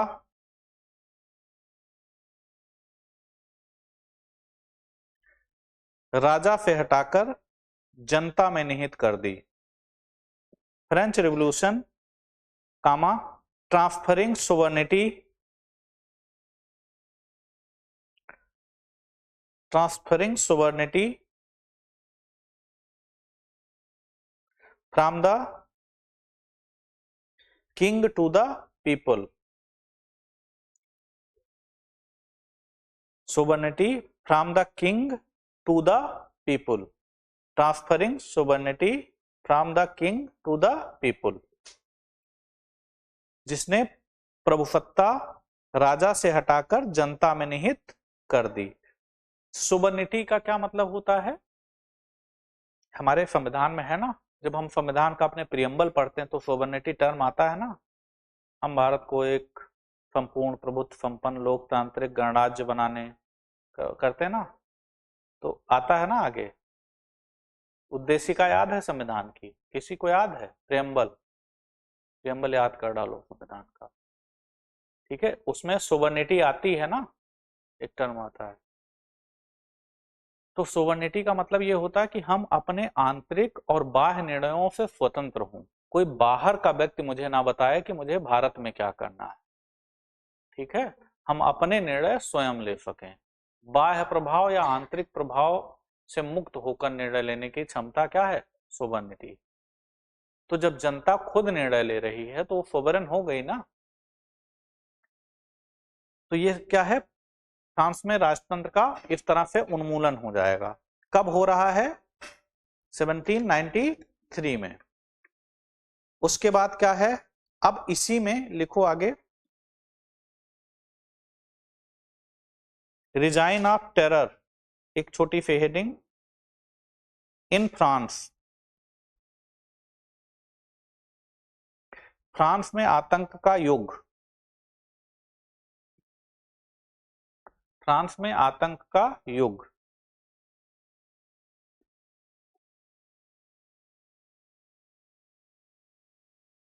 रिजाइन का मतलब REIGN, resign of terror in France. लिखो, आतंक के युग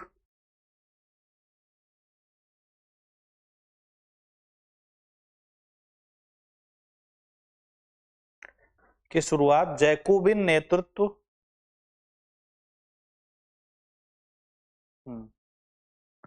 जैकोबिन नेतृत्व, लिखो, the regime of terror under Jacobin rule, regime of terror under Jacobin rule, comma particularly Robespierre, particularly Robespierre, ये वहां का नाम है, एक व्यक्ति का नाम है जो जैकोबिन का मेन था। लिखो, स्पेलिंग लिख लो नहीं, ROBESPIERROBESPIER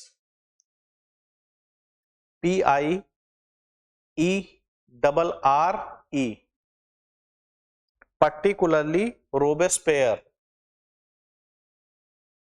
the regime of terror under Jacobin rule, particularly Robespierre was a response to a revolutionary crisis. विशेष रूप से रोबेस्पियर के नियंत्रण में, विशेष रूप से रोबेस्पियर के नियंत्रण में एक क्रांतिकारी संकट की प्रतिक्रिया थी। Was a response to a revolutionary crisis, एक क्रांतिकारी संकट की क्या थी, प्रतिक्रिया थी। ये क्रांतिकारी संकट है ना, कि वहां क्या हुआ, आंदोलन में बहुत सारे क्रांतिकारी उभर आए हैं, अब वो देश को अपने हिसाब से चलाना चाहते हैं। थोड़ा सा कोई अपनी आजादी के लिए बोलेगा तो कहेंगे ये तो देशद्रोही है, इसको बुलेटिन कर दो। और मशीन देख ही रहे थे। हाँ, इसमें और आगे लिखो, इसका उद्देश्य, its aim was to protect, इसका उद्देश्य गणतंत्र को आंतरिक गद्दारों, its aim was to protect the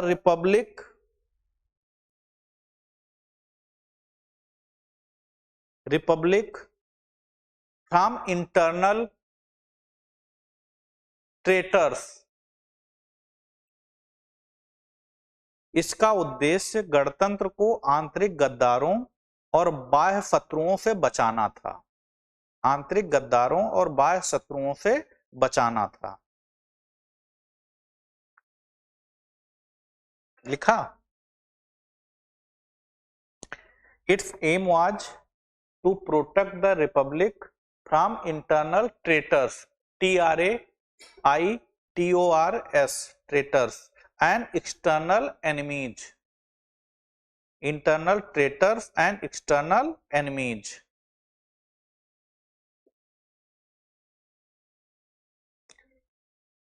traitors and external enemies, बाह्य शत्रुओं से। बाह्य शत्रु कौन थे, बाह्य शत्रु कौन थे, देखो इंटरनल शत्रु कौन है वहां पर, जो क्या चाह रहे हैं, जो पादरी वर्ग है, जो कुलीन वर्ग है, वो क्या चाह रहा है कि वही व्यवस्था फिर से कायम हो जाए, क्योंकि उन्हीं का नुकसान था ना, तो वो चाहते थे कि आंदोलन को दबाया जाए। और बाहर के शत्रु कौन है, बाहर के शत्रु फ्रांस के अलावा जो देश हैं, आसपास के देश हैं, वो नहीं चाह रहे हैं कि लोकतंत्र की आग पूरे यूरोप में फैल जाए, क्योंकि सब जगह क्या था, मोनार्की थी, राजतंत्र था, राजा शासन कर रहा था, और यहां किसका शासन हो गया, जनता का। तो यहां से सीख लेकर और जगह चीजें परिवर्तित ना हो, तो बाहर के जो राजा थे वो क्या चाह रहे थे कि फ्रांस में फिर से राजतंत्र को स्थापित कर दिया जाए।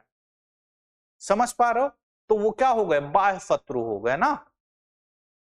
बहुत सारे राजा इस फिराक में थे कि फ्रांस अब आंतरिक अशांति से जूझ रहा है, तो इसके कुछ भाग को कब्जा कर लो, तो वो सब कौन है, बाह्य शत्रु हैं।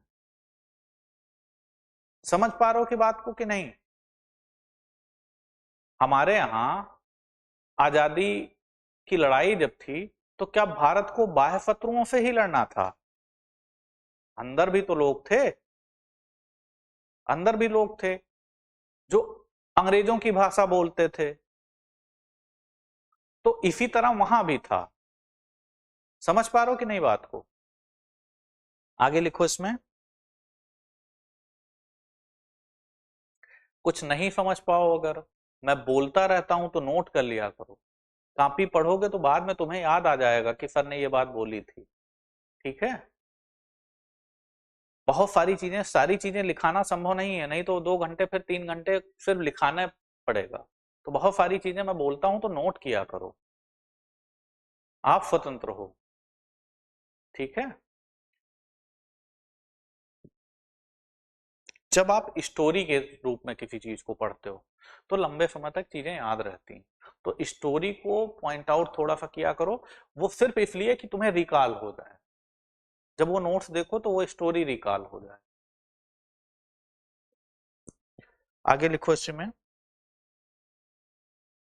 Under the policy of terror, under the policy of terror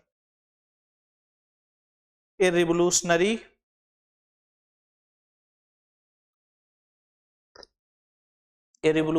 tribunal was established. आतंक की नीति के तहत क्रांतिकारी न्यायाधिकरण की स्थापना की गई।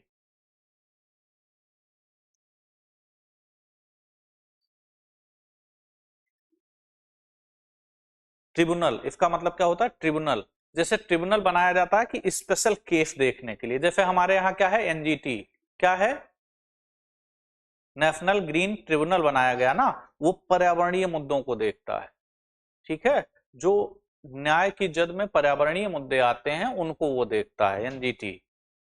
तो इसी तरह ट्रिब्यूनल बनाया गया यहाँ, और किसके अंडर में? क्रांतिकारियों के अंडर में, ठीक है।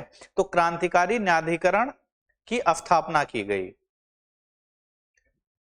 Under the policy of terror a revolutionary tribunal was established, comma sentencing suspects to death, sentencing suspects to death in a simplified process।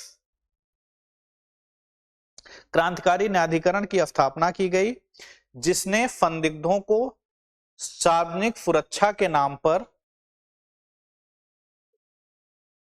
हाँ ट्रिब्यूनल लिख लिया, revolutionary tribunal was established, comma sentencing suspects, suspect होते हैं जो ना, suspects to death in a simplified process,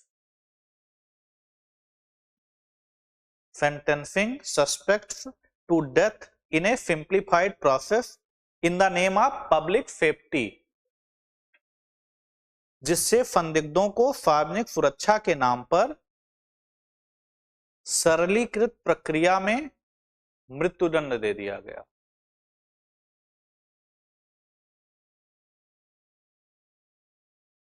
किसमें?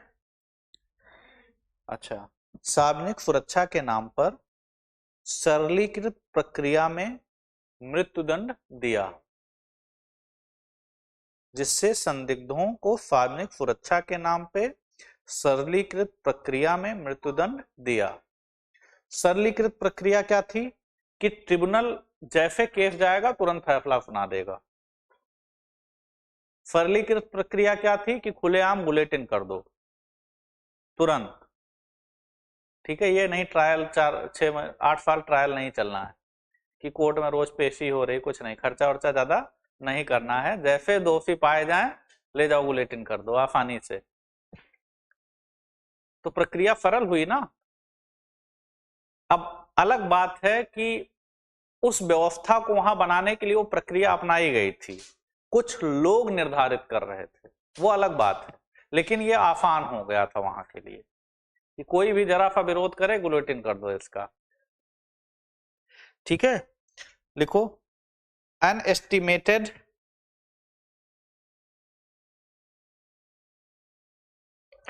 अनुमानतः 16,000 से 40,000 लोगों को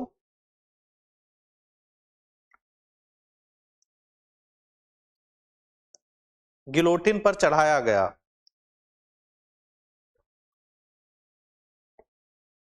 an estimated 1600 to 4000 were executed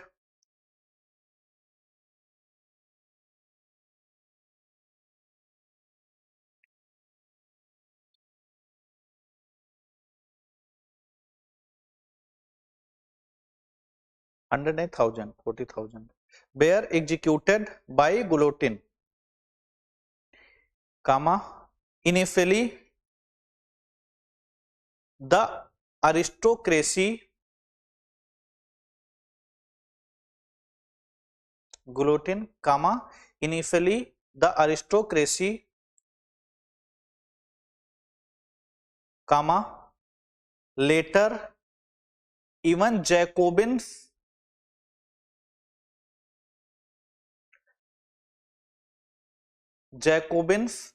fail victim. अनुमानतः 16,000 से 40,000 लोगों को गुलेटिन पर चढ़ाया गया। शुरू में अभिजात वर्ग, शुरू में कौन था? अभिजात वर्ग, कामा बाद में स्वयं जैकोबिन्स भी शिकार हुए, बाद में स्वयं जैकोबिन्स भी शिकार हुए। हाँ, initially the aristocracy comma later even Jacobins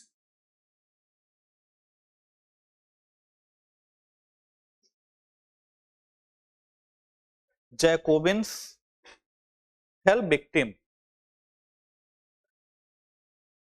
जो रोबेस्पियर था ना, जिसने जैकोबिन क्लब को आगे बढ़ाया, बाद में क्या किया गया? डाल्टन था, रोबेस्पियर था, कई लोग और थे, सबको गुलेटिन कर दिया गया। वही लोग शुरू किए थे गुलेटिन की प्रक्रिया और उनको भी गुलेटिन कर दिया गया बाद में।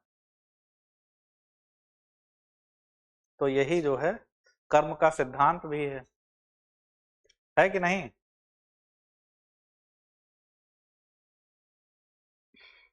आगे इसी में लिखो, आगे इसमें एक और दो चीजें हैं। क्वेश्चन पूछा था महिलाओं का पार्टिसिपेशन कैसा था यहाँ।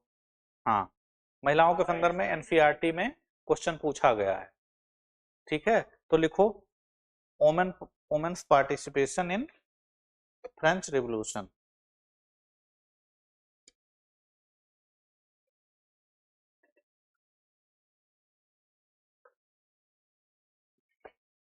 लिखो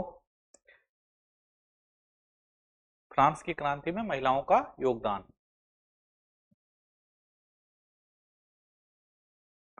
women's participation in French revolution. देखो, women's played a leading role in popular movements. महिलाओं ने क्रांति को आगे बढ़ाने वाले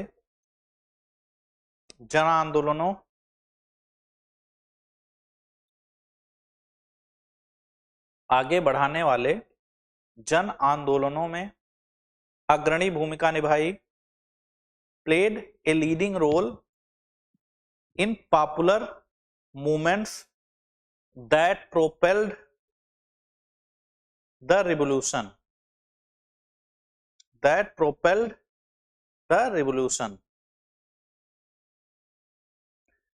comma such as the march of Versailles,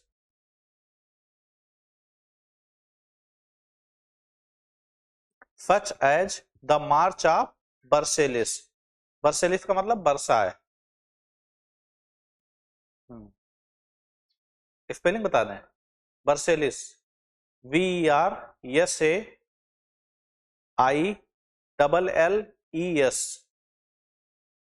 जन आंदोलनों में अग्रणी भूमिका निभाई, जैसे बर्फाए की ओर मार्च, जिसने राजा को पेरिस लौटने पर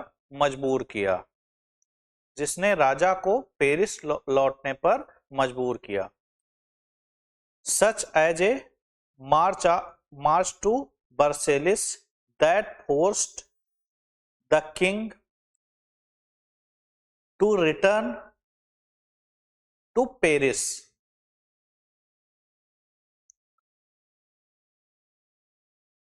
राजा जिम्मेदारी छोड़कर पेरिस, वहां पर बर्फाए के महल में जाके रहते थे। तो राजा को जब मतलब सिर्फ महिलाओं का संगठन था, सिर्फ उसमें महिलाएं जा रही थी बरसाए की महल की तरफ, जो अन्यायपूर्ण वहां नीतियां थी उसके खिलाफ। तो लोग क्या हो गए, उस काफिले में जुड़ते चले गए और बताते हैं वो काफिला बहुत बड़ा हो गया, सिर्फ महिलाओं का काफिला था, वो बहुत बड़ा काफिला हो गया। ये स्थिति हो गई कि राजा को वर्साय का महल छोड़कर भागना पड़ा। तो पार्टिसिपेशन क्या था, महत्वपूर्ण था ना। देखो ना भी हो तब भी बताना है कि बहुत महत्वपूर्ण था। ठीक है, था फिलहाल यहाँ। राइट्स नहीं थी, राइट्स यहाँ कोई लीगल राइट की बात थोड़ा ना है, यहाँ कोई लीगल राइट की बात नहीं है, यहाँ वो अपने अधिकारों के लिए जा रहे हैं ना। ठीक है, जो होगा देखा जाएगा, इस भाव से जा रहे हैं। आजादी के समय यहां भी जो भी राइट अंग्रेजों से मिले हुए थे वो तो उनकी इच्छा पर थे, कितना देंगे कितना नहीं देंगे। और वहां तो राजतंत्र था, महिलाओं को भी अधिकार नहीं था। ठीक है, ये तो दबाव बनाने के लिए जा रहा था, ये हमें अधिकार चाहिए अब बहुत हो गया। देखो, हाँ, दे फार्म्ड, लिखो आगे, दे फार्म्ड पॉलिटिकल क्लब्स लाइक, महिलाओं ने सक्रिय नागरिकता,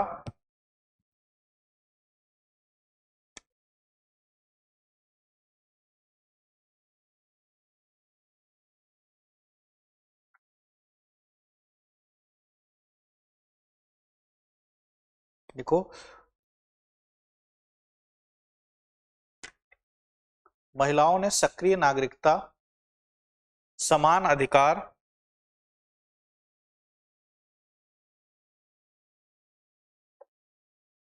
ओमेन पेटिशन, ओमेन पेटिशन, क्या बोल दिए, उसको अभी लिखना बाद में, पहले इसको लिखो। Women petition and campaigned, women petition and campaign for active citizenship, महिलाओं ने सक्रिय नागरिकता, समान अधिकार, मताधिकार, women petition and campaign for active citizenship, equal right, suffrage, equal right, suffrage, suffrage का मतलब मताधिकार, एंड एजुकेशन, महिलाओं ने सक्रिय नागरिकता, समान अधिकार, मताधिकार और शिक्षा की मांग करते हुए याचिकाएं और अभियान चलाए, याचिकाएं और अभियान चलाए।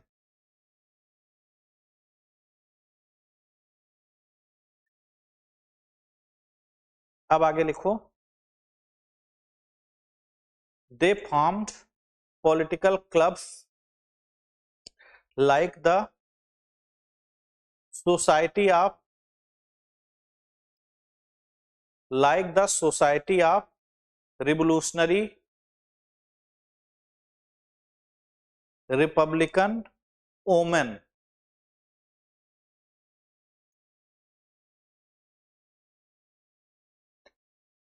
जब लिख रहे हो ना तो ये क्या है, ऑर्गेनाइजेशन है ना, तो इसको इन्वर्टेड कामा में ऐसे बंद करते हैं। ठीक है, क्या नाम है, society of revolutionary republican women, inverted comma, to advance their political interest, Hindi में लिखो, उन्होंने अपने राजनीतिक हितों, उन्होंने अपने राजनीतिक हितों को आगे बढ़ाने के लिए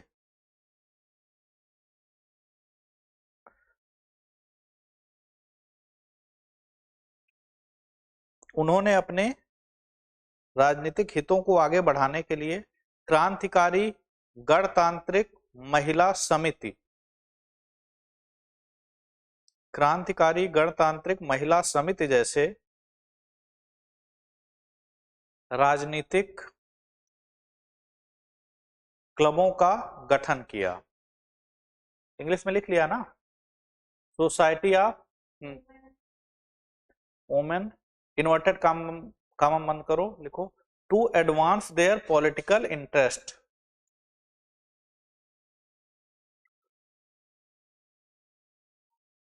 क्या मिल जाएगा अधिकार? मांग करना अलग बात होती है, लेकिन पुरुष प्रधान समाज है, पैट्रियार्कल सोसाइटी है, तो क्या अधिकार मिल जाएंगे? इतना आसान नहीं है ना। लिखो आगे, लिखो। However their clubs were suppressed,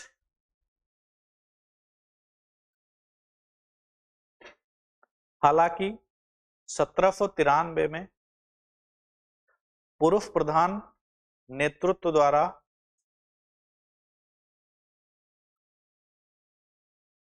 however their clubs were suppressed by the male dominated leadership in 1793, हालांकि 1793 में पुरुष प्रधान नेतृत्व द्वारा उनके क्लबों को भंग कर दिया गया और नेपोलियन की civil code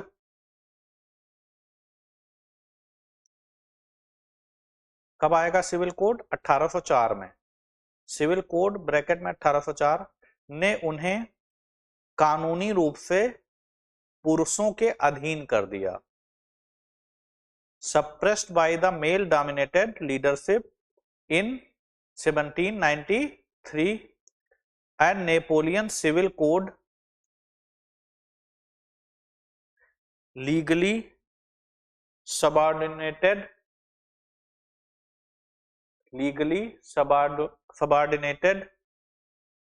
them to men, legally subordinated them to men, subordinated them to men। लिख लिया हिंदी में? किसमें? क्लबों को भंग कर दिया और नेपोलियन की सिविल कोड ने उन्हें कानूनी रूप से पुरुषों के अधीन कर दिया।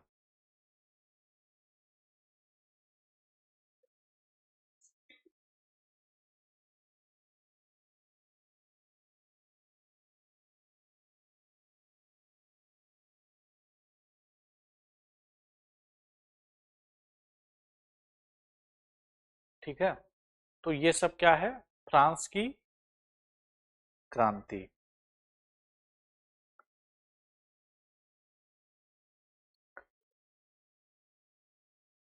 और एक थोड़ा सा लिख लो,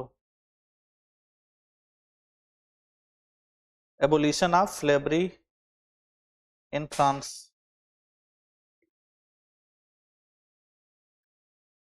फ्रांस में दास प्रथा का उन्मूलन।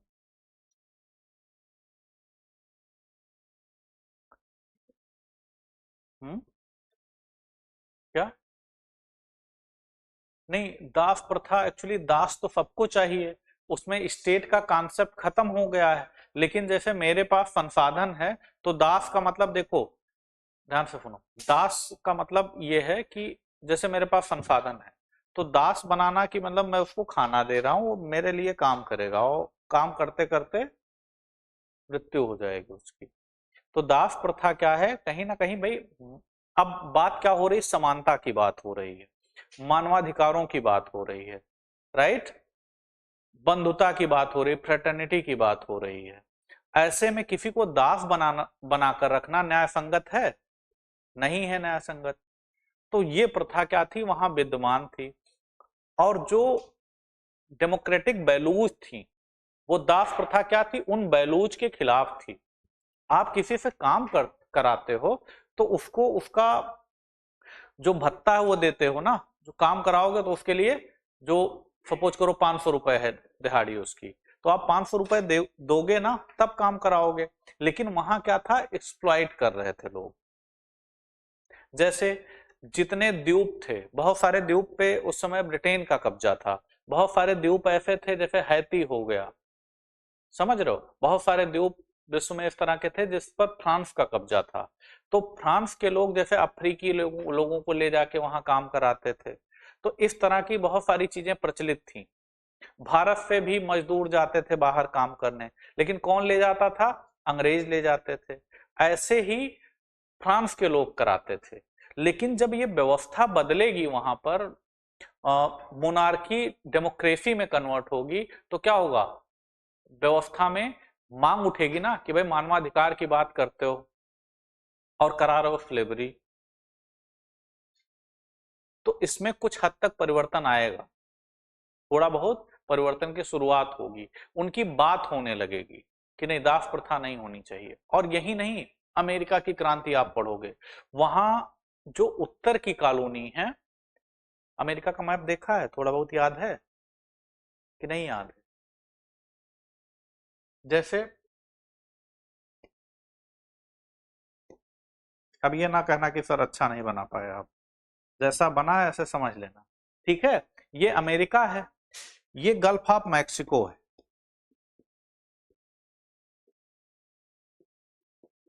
यहां बहुत सारे कैरेबियन द्वीप समूह हैं इस जगह पर ना। यहां पर क्या है? बहुत सारे द्वीप समूह है, जिसको आप किस नाम से जानते हो? ये साउथ अमेरिका है। तो यहां बहुत सारे द्वीप हैं, और अमेरिका की जो कॉलोनी पहले बसी थी वो इस रीजन में बसी थी, इसी कोस्ट पर, ठीक है? यहां पर क्या है? बहुत सारी 13 कॉलोनियां बसी थी। इसमें बहुत सारी फ्रेंच कॉलोनीज भी थी इसमें, और यहां कई द्वीप हैं जिसको हम लोग वेस्ट इंडीज कहते हैं, ठीक है? वहां बहुत सारे द्वीप है ना, तो उस द्वीपों पर कुछ पे किसका नियंत्रण था? फ्रांस का था। यहां दास प्रथा विद्यमान थी। तो जब वहां पर इन चीजों की बात, और यहाँ क्या है? यूरोप है, यहाँ सपोज करो यहाँ फ्रांस है, और फ्रांस के लोग कहाँ शासन कर रहे हैं? इन जगहों पर शासन कर रहे हैं। ऐसे बहुत सारे द्वीप थे, वहां दास प्रथा विद्यमान थी, फ्रांस में भी थी, द्वीपों पर भी थी। तो कहीं ना कहीं जो क्रांति के बैलूज, जो रिवोल्यूशन के, जो क्रांति के जो मूल्य थे, यहां पर क्या था? उन क्रांति के मूल्यों से समझौता हो रहा था ना। तो इसके खिलाफ क्या होगी? आवाज उठाई जाएगी कि नहीं, सबके मानवाधिकार हैं। अगर आप नियम बना रहे हो तो सबके लिए लागू होने चाहिए। समझ पा रहे हो कि नहीं? कोई नियम हो, कहा जाए कि नहीं सबको कुछ ना कुछ खिलाया जाएगा इसको छोड़कर, तो ये गलत बात होगी। तो समानता कहाँ है यहाँ? या सबको 50 रुपए दिए जाएंगे, इसको 10 रुपए दिया जाएगा, या नहीं दिया जाएगा? तो किसी आधार पर भेदभाव हो रहा है ना। तो ये कहा गया कि नहीं, इस तरह की चीजें नहीं होनी चाहिए। और अमेरिका में यहां पर जो दास, पहला विवाद आप देखेंगे जब अमेरिका में क्रांति होगी, तो अमेरिका में भी लंबे समय तक विवाद बना रहेगा, सिर्फ इस बात को लेके कि दास प्रथा रहे कि ना रहे। यहां इंडस्ट्रियलाइजेशन है, यहां पर खूब इंडस्ट्रियलाइजेशन है, तो ये लोग कहेंगे कि नहीं, दास वास प्रथा नहीं होनी चाहिए। क्यों? क्योंकि उन्हें लेबर चाहिए, तो डेली बेस पर लेबर यूज कर लेंगे। साउथ के लोग यहां अमेरिका में खेती करते हैं, इनको दास क्या चाहिए? दास ऐसे चाहिए जो इनकी फसल की रखवाली भी करे, वहां काम भी करे। तो ये दास चाहेंगे, ये चाहेंगे कि दास प्रथा बनी रहे, और ये लोग अमेरिका में चाहेंगे दास प्रथा खत्म हो जाए, नॉर्थ के लोग। तो अमेरिका में जो 13 कॉलोनी पहले बसी थी, जिसको हम लोग अमेरिका कहते हैं आज, उसमें आपस में विवाद हो रहा था, नॉर्थ और साउथ में। नॉर्थ वाले दास प्रथा, मतलब लंबे समय तक विवाद चलेगा ये सब। कोई कहेगा नहीं दास प्रथा रहनी चाहिए, कोई कहेगा नहीं रहनी चाहिए। जब एक ही देश में आधा लोग इस पक्ष में हो दास प्रथा रहे, एक देश में आधा लोग इस पक्ष में हो कि दास प्रथा नहीं रहे, तो ऐसे में क्या होगा? विवाद गहराएगा। तो फिर कहेंगे नहीं, तुम अपना देश बना लो, हम अपना देश बनाएंगे। तो क्या संभव था? नहीं तो हम दो अमेरिका पढ़ते। तो कुछ लीडर ऐसे आए जिन्होंने किसी ना किसी तरह से इनको एक किया। तो दास प्रथा का विवाद क्या है? विश्व में उस समय बना हुआ था, आज भी कुछ कुछ हद तक है। हमारे यहाँ बहुत सारे कानून इसके संदर्भ में, वो लोग आप डिटेल में जब पढ़ोगे तब आगे, पॉलिटी पढ़ोगे डिटेल में, और विषय सोसाइटी पढ़ोगे, तो ऐसी चीजें आएंगी। वहां सोशल इशू है ना, ये किसी को आप घर में रख रहे हो कि नहीं, तुम्हें हमारे यहाँ काम करना है, यहीं और जीवन यहीं रहेगा तुम्हारा, तो ये भी गड़बड़ है। तो ये सारी चीजें आप डिटेल में बाद में पढ़ेंगे। तो इससे संबंधित वहां कानून बन रहा था, उसी समय बन रहा था। तो ये महत्वपूर्ण इसलिए भी था, इसलिए भी हम आज फ्रेंच रिवॉल्यूशन पढ़ते हैं। ठीक है, लिखो इसमें, the first abolition of slavery,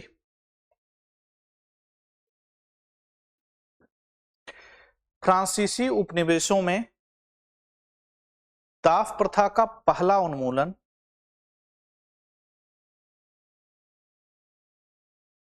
the first abolition of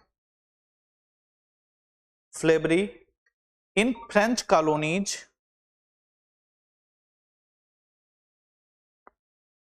was decreed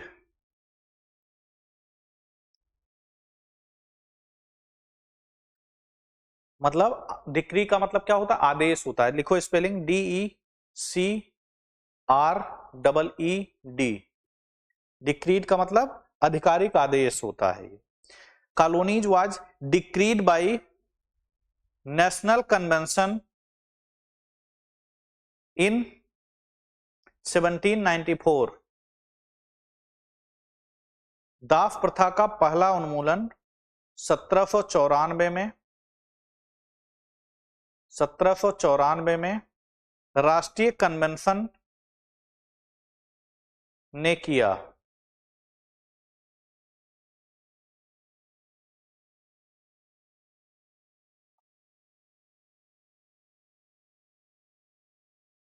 लिखो आगे, जो हैती में दास विद्रोह के दबाव का प्रत्यक्ष परिणाम था। जो हैती में दास विद्रोह के दबाव का प्रत्यक्ष परिणाम था। नेशनल कन्वेंशन लिखा in 1794, comma a direct result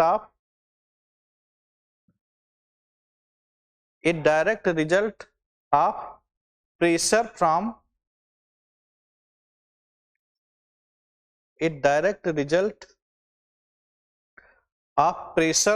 from the slave revolt in Haiti.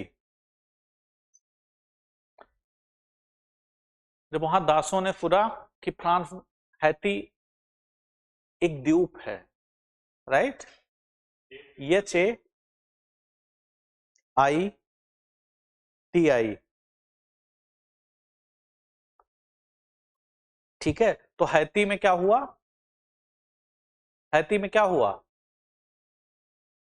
Revolt हो गया। रिवोल्ट क्यों हुआ, दासों ने जब सुना कि फ्रांस में जो है सबको अधिकार मिल रहे हैं, तो उनको लगा हमें भी अधिकार मिलने चाहिए, तो वहां आंदोलन कर दिया सबने। तो नए नए नेता उगे थे उस समय फ्रांस की क्रांति के बाद, तो हमने कहा नहीं नहीं भाई, उनको भी अधिकार मिलना चाहिए। तो ये हुआ कि नहीं, ठीक है, अधिकार दे दो उनको। ठीक है, इस तरह की चीजें चली। आगे लिखो, यह फ्रांसीसी क्रांति के सार्वभौमिक मानवाधिकारों, it aligned with the French revolution principal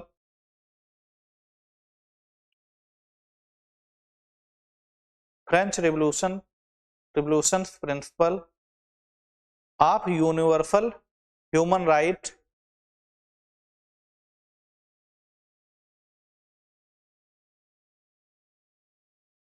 यह फ्रांसीसी क्रांति के सार्वभौमिक मानवाधिकारों के सिद्धांत के अनुरूप था। It align with the French Revolution's principle of universal human rights, but was controversial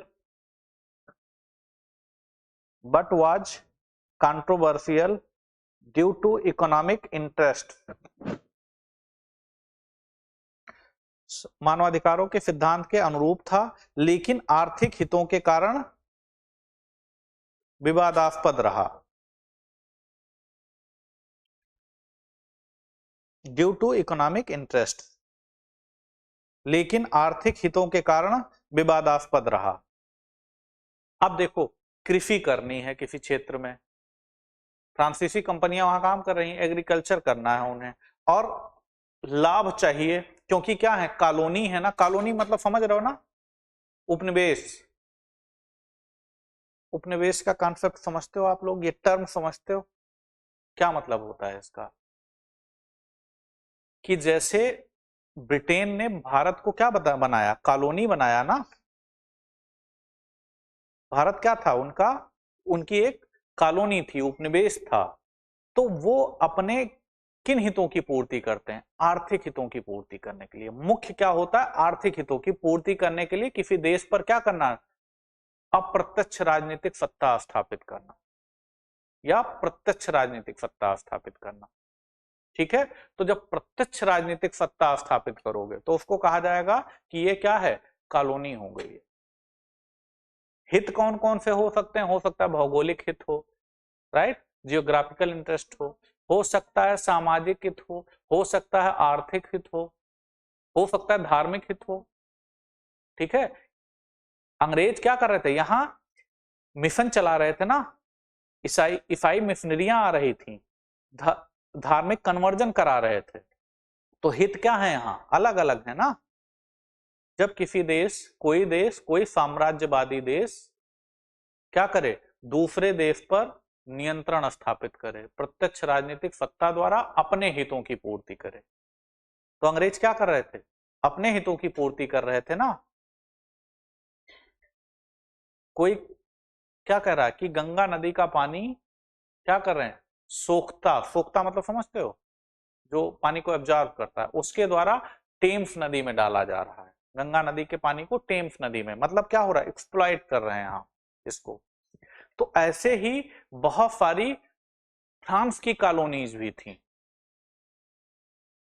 ऐसे बहुत सारी कॉलोनी किसकी थी, फ्रांस की भी थी। तो फ्रांस की कॉलोनी थी, वहां पर जब हम अधिकार दे देंगे तो क्या एक्सप्लॉइट कर पाएंगे उनको, हमारी लागत क्या है, ज्यादा आएगी ना। कोई कंपनी है वहां, सपोज करो चाय की खेती करा रही, और हमने कहा अब दास प्रथा नहीं चलेगी, तो कास्ट कंपनी की बढ़ जाएगी।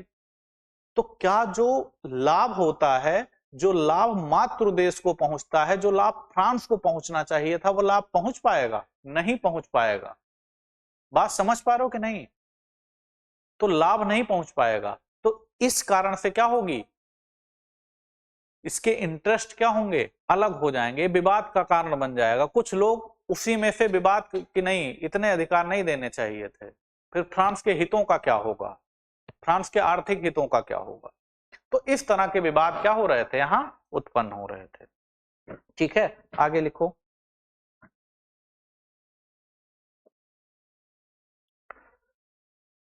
लिखो, Napoleon reestablished slavery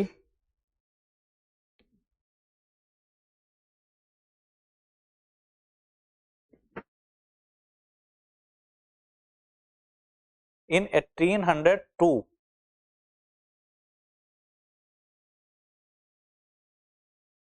Napoleon ने 1802 में दास प्रथा को पुनर्स्थापित किया।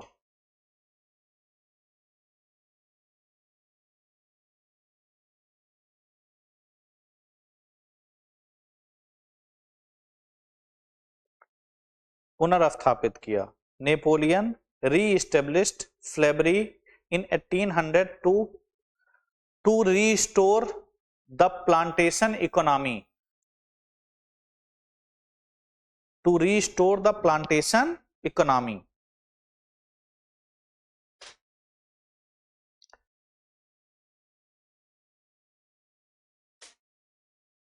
पुनर्स्थापित किया क्योंकि वह बागानी कृषि को बहाल करना चाहता था। बागानी कृषि क्या होती है, क्योंकि वह बागानी कृषि को बहाल करना चाहता था। बागानी कृषि और बागवानी कृषि क्या है, जैसे चाय, बागान है ना चाय के, तो प्लांटेशन, प्लांट लगा दिए जाते हैं उसके, रबर हो गया, ठीक है। ये सब मैंगो को एक्चुअली उस पैमाने पे हम लोग नहीं यूज करते हैं। वहां क्या होगा, बहुत बड़े पैमाने पर हम इसकी खेती करते हैं, प्लांटेशन क्रॉपिंग की, ठीक है। तो ये सब क्या है, जैसे कॉफी हो गया, ये प्लांटेशन क्रॉप में आएंगे, मतलब बागानी कृषि में। बागवानी क्या होती है, बागवानी का मतलब क्या होगा, जैसे हाँ फूल फल सब्जी सबको इकट्ठा लगा रहे हैं। जैसे सब्जी का खेत है, थोड़ी दूर पर कुछ अलग सब्जी लगी हुई है, थोड़ी दूर पर कुछ अलग, थोड़ी दूर पर कुछ अलग, इस तरह का होता है, तो उसको हम लोग क्या कहते हैं, बागवानी, ठीक है। तो क्या किया नेपोलियन ने, क्या किया इसको, नेपोलियन थोड़ा सा व्यवहारिक था इस संदर्भ में। नेपोलियन को लगता है ये तो नुकसान हो जाएगा, तो कहता नहीं अलाउ कर दो, कुछ हद तक होना चाहिए, नहीं तो लाभ कहां से होगा, ठीक है। तो लिखो, the final and permanent abolition of slavery. France में दास प्रथा का अंतिम और अस्थायी उन्मूलन।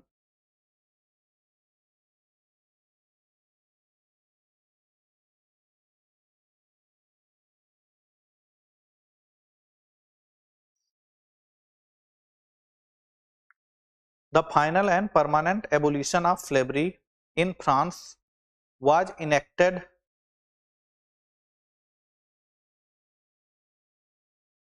फ्रांस में दास प्रथा का अंतिम और अस्थायी उन्मूलन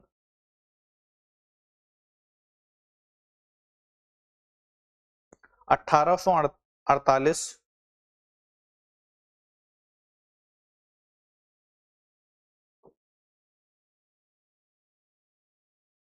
को किया गया। enacted in 1848, ठीक है। 1848 को क्या किया गया, इसको समाप्त किया गया, पूरी तरह से समाप्त कर दिया गया। ये बहुत बाद की बात है, ठीक है, क्रांति के बहुत बाद की बात है, जब चीजें स्थिर हो जाएंगी तब फिर समाप्त किया जाएगा इसको। तो नेपोलियन, थोड़ा सा कल हम लोग नेपोलियन के उदय के कारण देखेंगे, थोड़ा सा नेपोलियन से संबंधित स्टोरीज हैं कुछ, उस पर हम लोग बात करेंगे। फिर हम लोग आएंगे किस पे, विश्व में विचारधाराओं की उत्पत्ति कैसे हो रही है। आपने सुना होगा औद्योगिक क्रांति, इंडस्ट्रियल रिवोल्यूशन, तो औद्योगिक क्रांति क्या थी, वहीं से विचारधाराओं की बात हम करेंगे थोड़ा सा, चूंकि एनसीईआरटी में है नहीं, लेकिन आप विचारधाराएं समझ नहीं पाएंगे बिना उसको बताए, तो थोड़ा सा मैं स्टोरी बताऊंगा उसके बारे में। फिर हम लोग आएंगे रशियन रिवोल्यूशन पे, ठीक है, रूस की क्रांति कैसे हो रही है उस पर हम बात करेंगे, ठीक है। और कोई किसी को दिक्कत, समझ में आ रहा, आंसर लिखवाऊंगा, तुम कुछ भी लिखना, बस लिखने का प्रयास करना। मुझे अच्छा लिखा नहीं चाहिए, पहले प्रयास करो, कि मैं ये अपेक्षा नहीं कर सकता हूं तुमने जो आंसर लिखा होगा वो एथेंटिक होगा। एथेंटिक जो सेलेक्ट होते हैं उनका भी नहीं होता है, ठीक है। लास्ट कॉपी, अभी एक लड़का है एसडीएम है, लास्ट कॉपी उसकी मैं दिखाऊंगा किसी दिन, तो तुम्हें समझ में आएगा। मैंने उतने कमेंट लिखे हैं उस पर कि जो गलतियां मुझे समझ में आ रही थी, और उसी साल वो सेलेक्ट हुआ। तो कमियां हमेशा बनी रहती हैं, कुछ ना कुछ बनी रहेगी। हम लोग क्या करते हैं, उसको कम करने का प्रयास करते हैं कि जितना कम हो जाएगा उतना अच्छा हो, ठीक है। तो शुरुआत करना महत्वपूर्ण है, इफर्ट करना महत्वपूर्ण है। और एक बात, अपनी कमियां आइडेंटिफाई करो, सबसे महत्वपूर्ण है। हम लोग क्या करते हैं, दूसरों की कमियां आइडेंटिफाई करते हैं कि अरे टीचर, अरे सर तो गलत बोल दिए, देखो सर, समझ रहे हो, मैं भगवान नहीं हूं, मैं भी इंसान हूं, गलती होती है, लेकिन ये हमेशा ध्यान रखना है कि मेरा हो गया, ठीक है, अब आपका होना है। तो आपको अपने ऊपर ध्यान देना, अपनी कमियां आइडेंटिफाई करो, एक कमी आपको नजर आ रही है उसको दूर करने का प्रयास करो, कुछ दिन ऐसा करो, आपके अंदर बहुत सुधार होगा। अपनी कमियों को लिखो, कि ये मेरे अंदर कमी, मेरी राइटिंग नहीं अच्छी है, ठीक है, मुझे चीजें समझ में नहीं आती, मुझे चीजें याद नहीं होती हैं। तो उस पर काम करो कि कैसे याद किया जाए, कैसे अपनी दिनचर्या सुधारी जाए। जो भी कमियां हो आपको नजर आती हो, अपनी कमियां लिखो, एक बार अपने बारे में लिखो, देखो कितना अपने आप को समझते हो। अभी कहा जाए 2 पेज अपने बारे में लिखो, तो समझ में नहीं आएगा। अभी मैं पूछूं हॉबी क्या है, तो समझ में नहीं, हॉबी ये क्या होती है।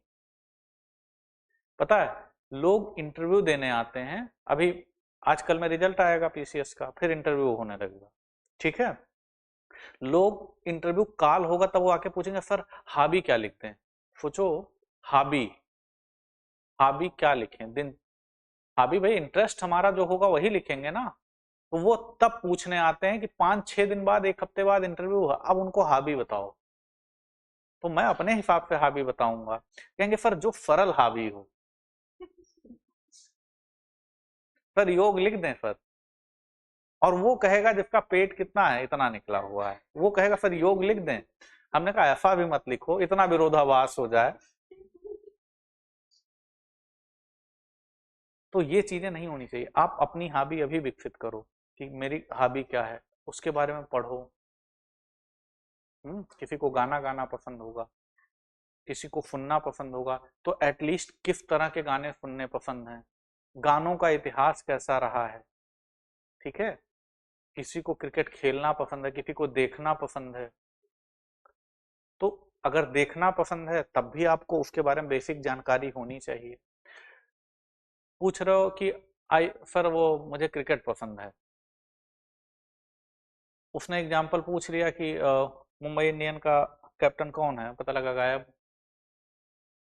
आईपीएल टीम, ये बेसिक क्वेश्चन है ना, पूछ लिया गायब। अच्छा तुम्हें सबसे अच्छे कप्तान कौन से लगते हैं, तो कोई बच्चा कहेगा धोनी, कोई कहेगा विराट कोहली। आप विराट कोहली कह रहे हो तो पर्याप्त तर्क हो आपके पास उसके लिए, ऐसा नहीं कि कोई कह दोगे वो गलत काट देंगे। मैं कहूंगा गांगुली है मेरे फेवरेट कप्तान, तो मैं उसको सिद्ध करना जानूं। मैं अगर कह रहा हूं गांगुली को तो पर्याप्त तर्क हो मेरे पास। तो हॉबी क्या है, क्या हॉबी है तुम्हारी, देखो ये तुम्हारी क्या हॉबी है, तुम्हारी क्या हॉबी, तुम्हारी, अच्छा योग डेवलप करोगे। देखो तुम्हारी क्या हॉबी है बेटा, क्या खेलना, खो खो खेलना, वेरी गुड। कितने प्लेयर होते हैं खो खो में, हैं, हम क्या जाने, तुम खेलते हो तुम्हें बताना चाहिए। तुम्हें क्या पसंद है बेटा, हॉबी क्या है तुम्हारी, क्या पसंद है जो जो करना खाली टाइम में, जो करने के तुम्हें खुशी मिलती है, तुम्हारी क्या हॉबी है, सिंगिंग करना। कैसे कैसे गाने पसंद, अच्छा, तो सिंगिंग करना पसंद है, कैसे गाने गाती हैं आप, कोई एक गायक का नाम बताइए जो आपको अच्छा लगता हो। अच्छा, तुम्हारा, चलो ठीक है, तुम फंस जाओगी, ठीक है, कोई दिक्कत नहीं। तुमको क्या पसंद है बेटा, इधर देखो, क्या पसंद है तुमको, हैं,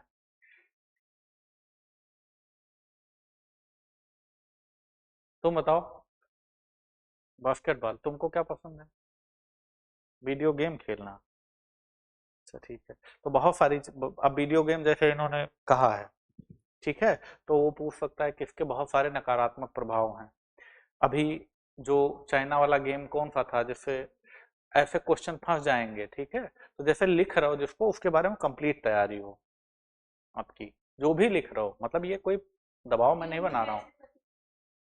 अरे बहुत पूछते हैं क्वेश्चन किसी दिन, हाँ,